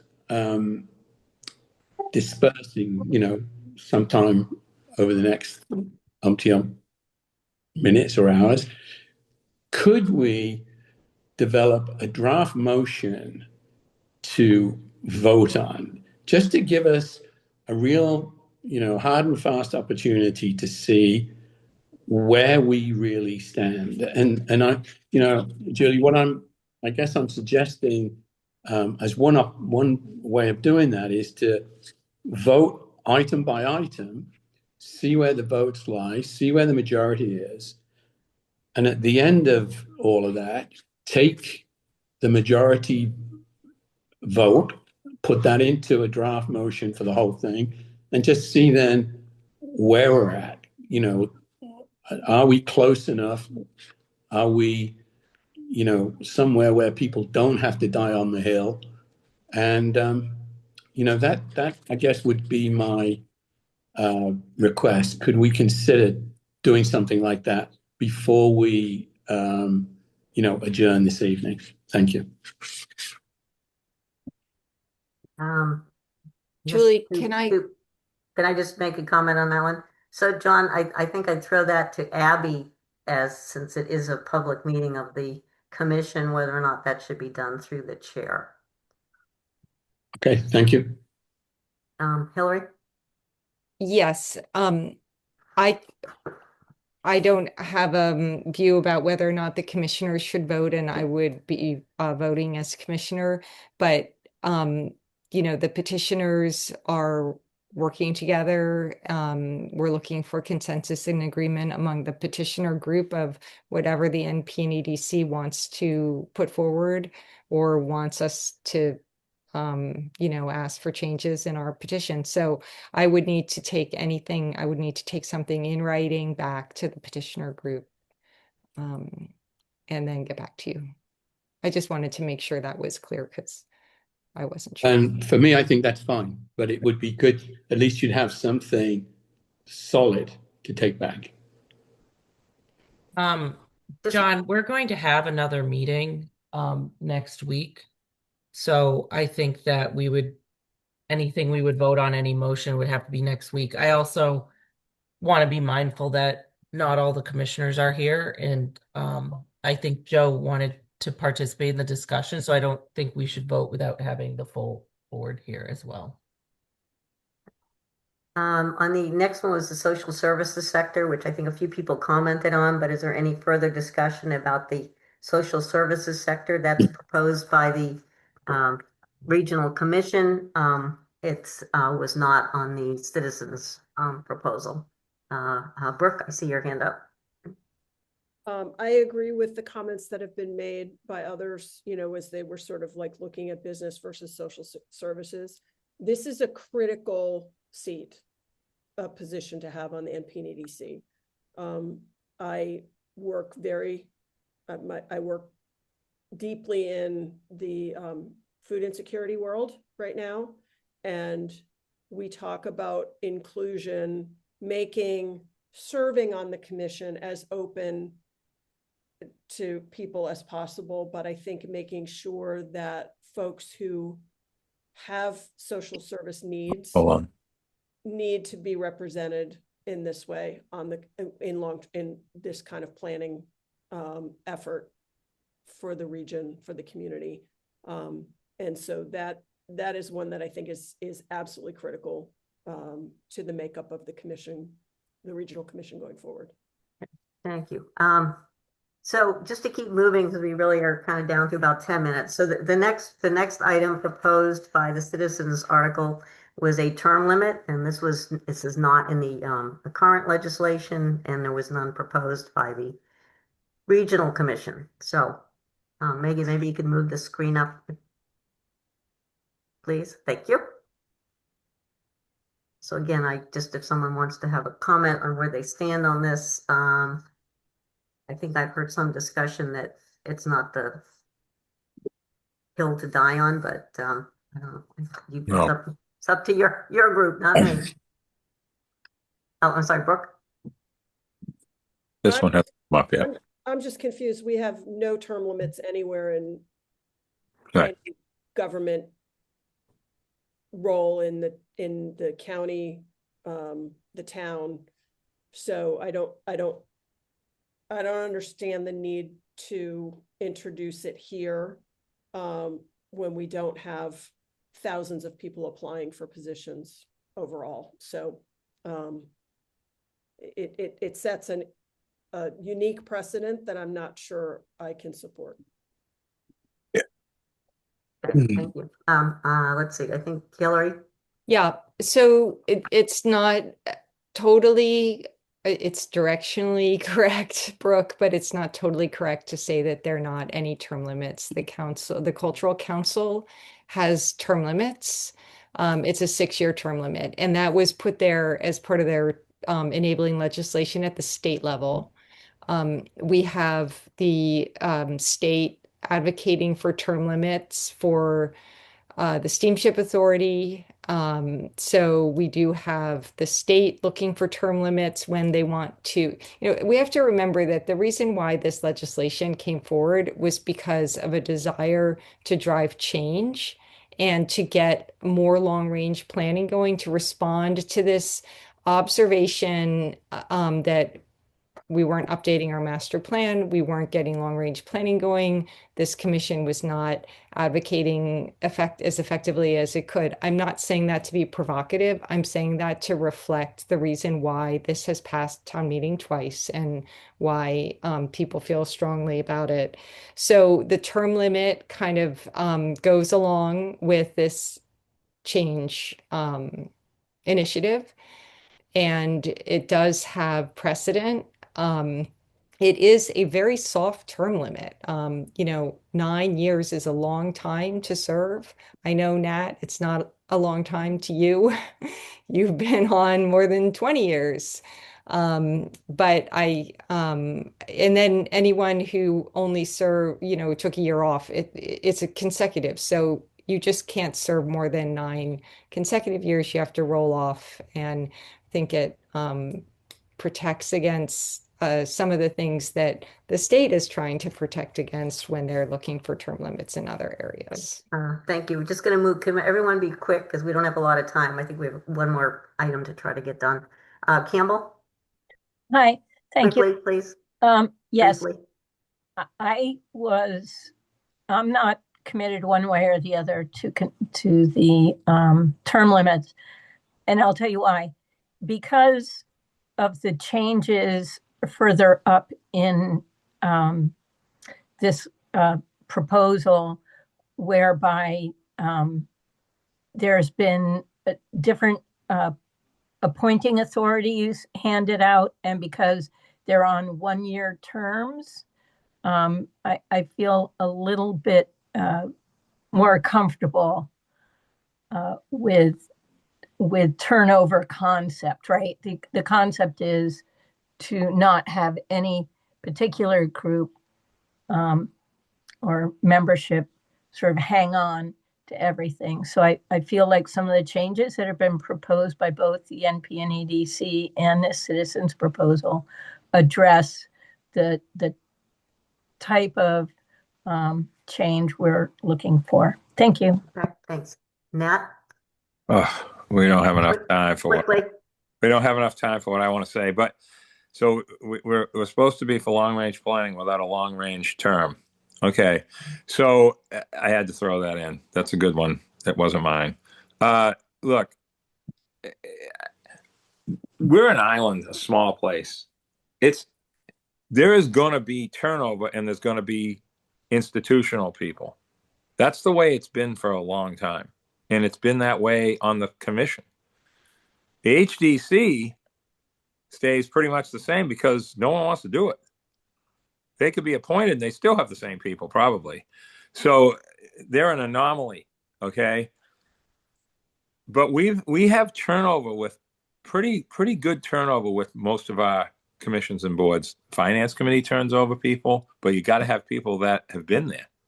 So this really serves no purpose. in my opinion. It just makes things more confusing. We have different people coming in from the other appointments. So it's sort of the planning commission rotates through the other membership just by nature. So I just don't, this is actually, if you really want to know, this is worse than the elected issue because it just doesn't accomplish anything. It actually makes things more confusing and unnecessary with no real outcome. Thank you. And we voted at town meeting, I think in 2017, Bobby DeCosta had an article about term limits and it was voted down. So we care about town meeting votes. Well, there's one for you. Thank you. Thanks, Matt. Just maybe one suggestion, maybe the staff could put together something showing the membership over the X number of years and just show what the turnover has been or not been to see whether it's likely to be a concern or not. Just a thought. John, and again, if we could be quick. Yes, I will be. First Thank of you. all, I have to say, in response to something Hillary said, I say thank God and thank Nat Lowell for his 20 years plus for what he's done for the island. We wouldn't be where we are today without Nat. So with that said, this is a solution to which there is no problem. So I would just leave it at that. We don't have a problem and we don't need a solution. Thank you. Thanks. Abby? Yeah, I agree. I don't think this is an issue. And I mean, I think Nat is the only person this would affect. So as John pointed out, this isn't a board that's full of a bunch of long-serving people. And especially as Campbell pointed out, some of the other changes, including if the planning board is going to rotate and things like that. I don't feel like this is necessary. And I think John's right that this is a solution to a problem we don't have. So I don't think we need this at all. Thank you. Dave? Thank you, Julie. Yeah, I'm glad that Matt Fee has his hands up because I'd like to hear him on this subject. But I just want to point out, we talk about term limits, about accountability for a board that has an advisory role only with no regulatory powers. Again, advisory only, no regulatory powers. And so why are we worrying about term limits and accountability? It confused me. Yeah, we should be accountable to do more, but that I don't think is the accountability that's being talked about. Thank you. Matt Fee? I appreciate what the intent. I think that I'd swap this for two people elected. I'd swap this away and you'd have a document that you could all vote on and go to town meeting as one. That's my suggestion. Thank you. Thank you. Hillary? You're muted. Sorry.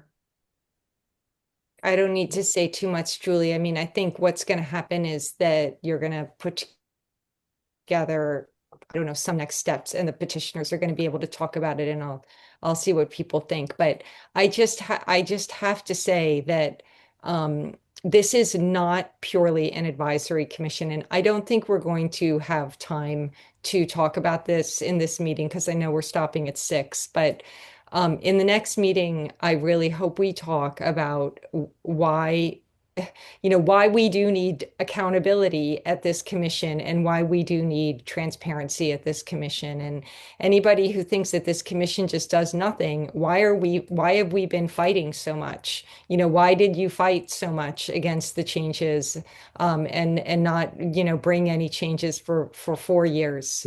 So this commission is important. Everyone is here because this commission is important. All right, just the final item on the list for additional changes. If we can go up to the next page of the slide.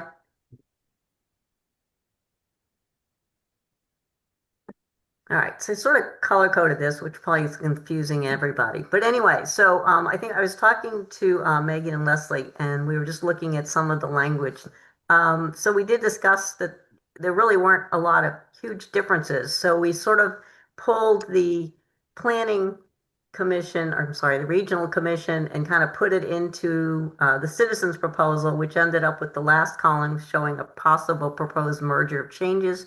So that's really me sort of authoring this in the sense of merging those. So I know it's the first time anybody's seen it. Just a thought, maybe that's a way to kind of resolve that. And I think if you kind of go further down, and I know Hillary has a more significant change because there's the comprehensive plan that was, I think, a shall in the original or the current legislation. The planning, excuse me, the regional commission certainly still allows for reports and plans. Citizens proposal was going to keep the comprehensive plan in other language, but adding a requirement for a report at the annual town meeting. And again, the fourth column talks about basically what the commission language was and adding the requirement for a report at town meeting with the hopes that some of that would help What? make this more of a combined effort. Anyway, I see one hand up, Campbell. Hi. Yes, thank you, Julie. So I just wanted to comment. I did make this comment at the meeting that we had at the Nantucket Inn, and that is that I believe there already is a written statement in the annual town meeting book, and I proposed and would promote the idea of something more interactive, more like, and I believe Abby knows sort of what I'm talking about here, and that it's not a written report necessarily. I mean, that's good, but I think you need to have something other than a written report hidden in the annual town meeting report. And I would like to see something that's more interactive, that has some slides to it showing what their goals were, what moved forward, where they are with those goals, and what problems they've run into or haven't run into, and that kind of thing. I think that would be really important to hit all of the learning styles of people within the town. So thank you. Yeah, I'll just comment on this. I agree with Campbell, and we said we thought that was a good idea.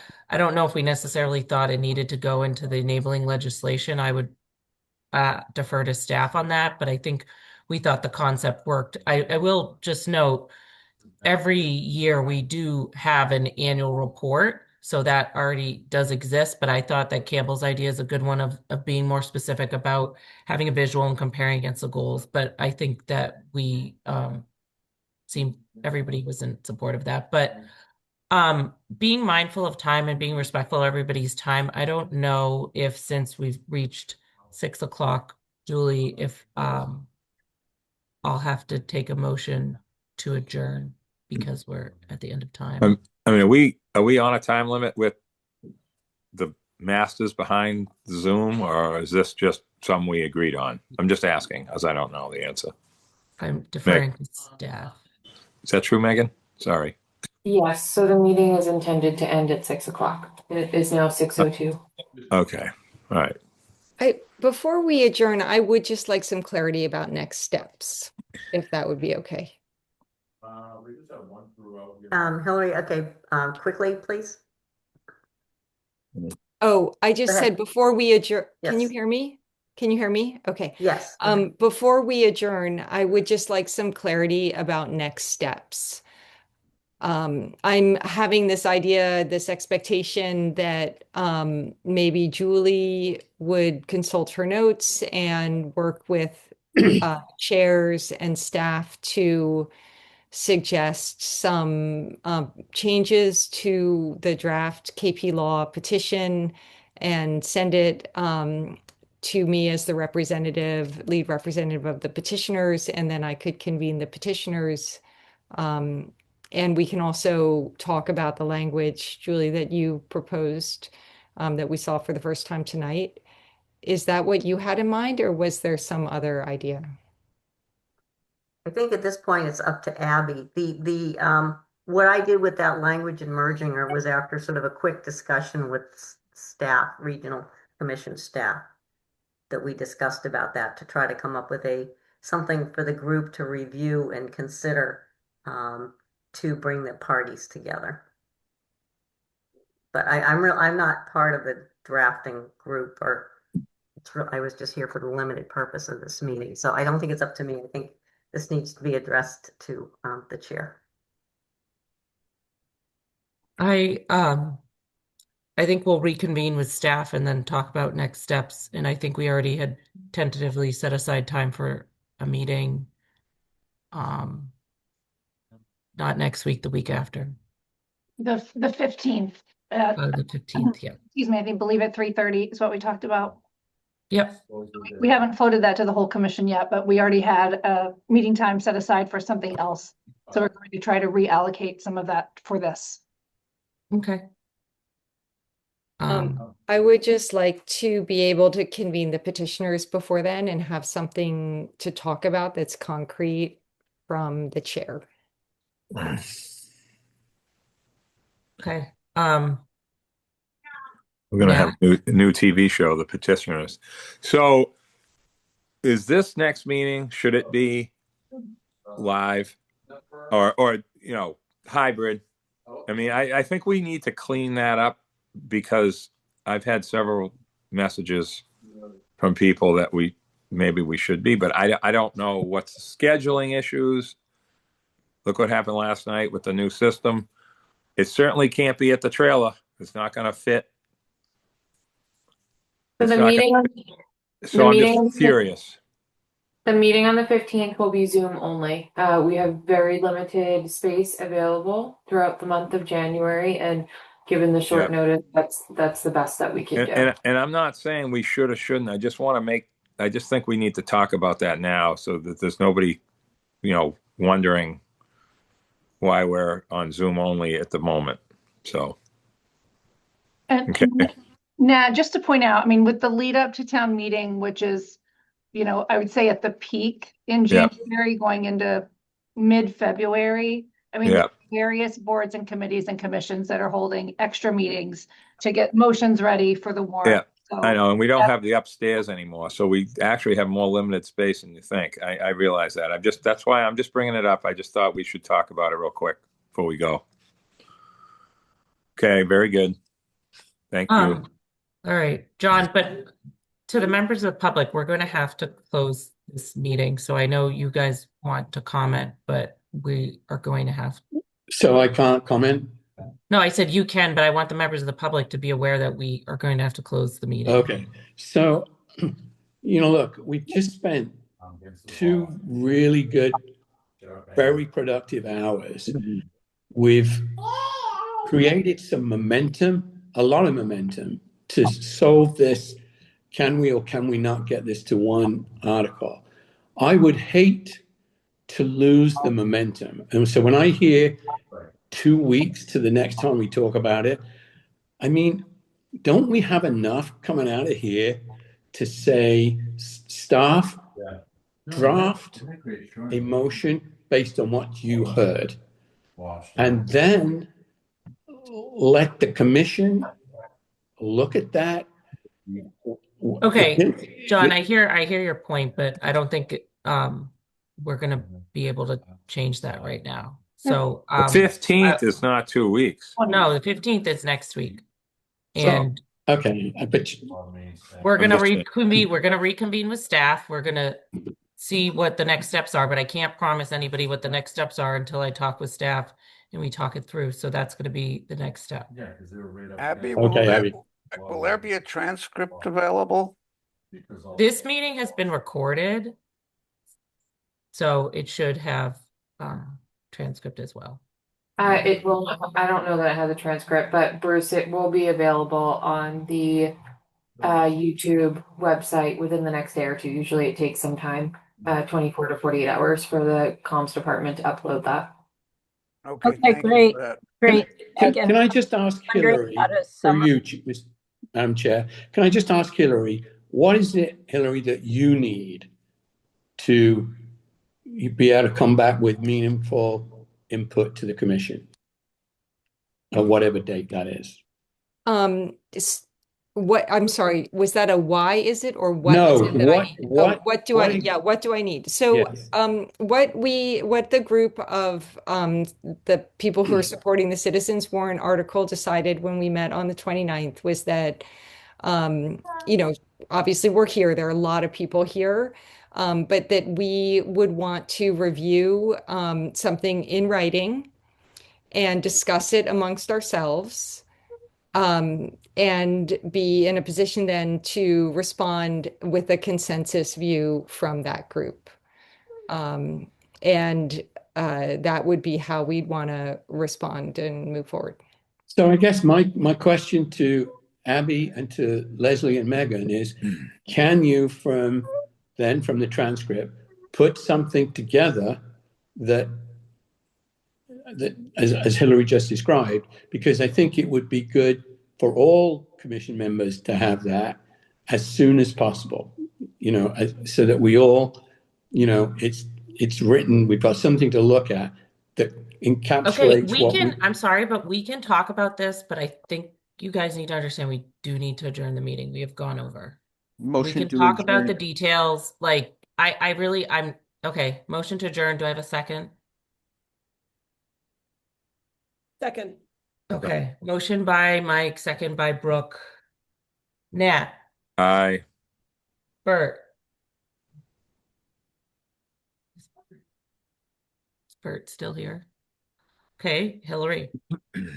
Well, I'd like to hear what people have to say, but just, I mean, I don't want to stop on a discordant note, and it's still not clear to me, I have to organize a meeting before your meeting. I don't understand why it's hard to say yes to this. Is it hard? What am I missing? Is it hard to say yes to this? I don't understand. Yes to what? Yeah, I don't think anybody knows what the there's. request that, just to John's suggestion that, there was a lot of things that had consensus and some things that had question marks, and that would be something that could be revised on the petition that the staff produced and sent to me to discuss with the group.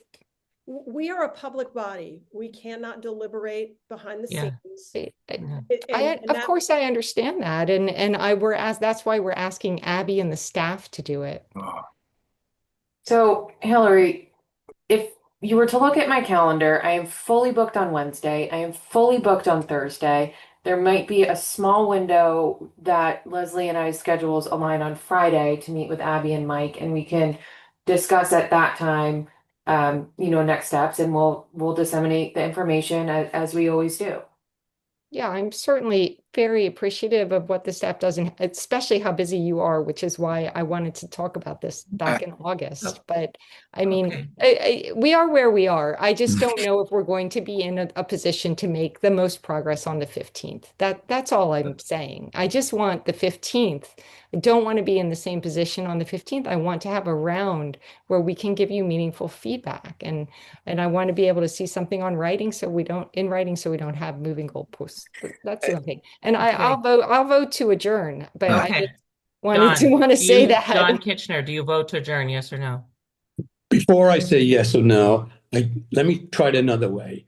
I would like to see the minutes of this meeting well before the next meeting.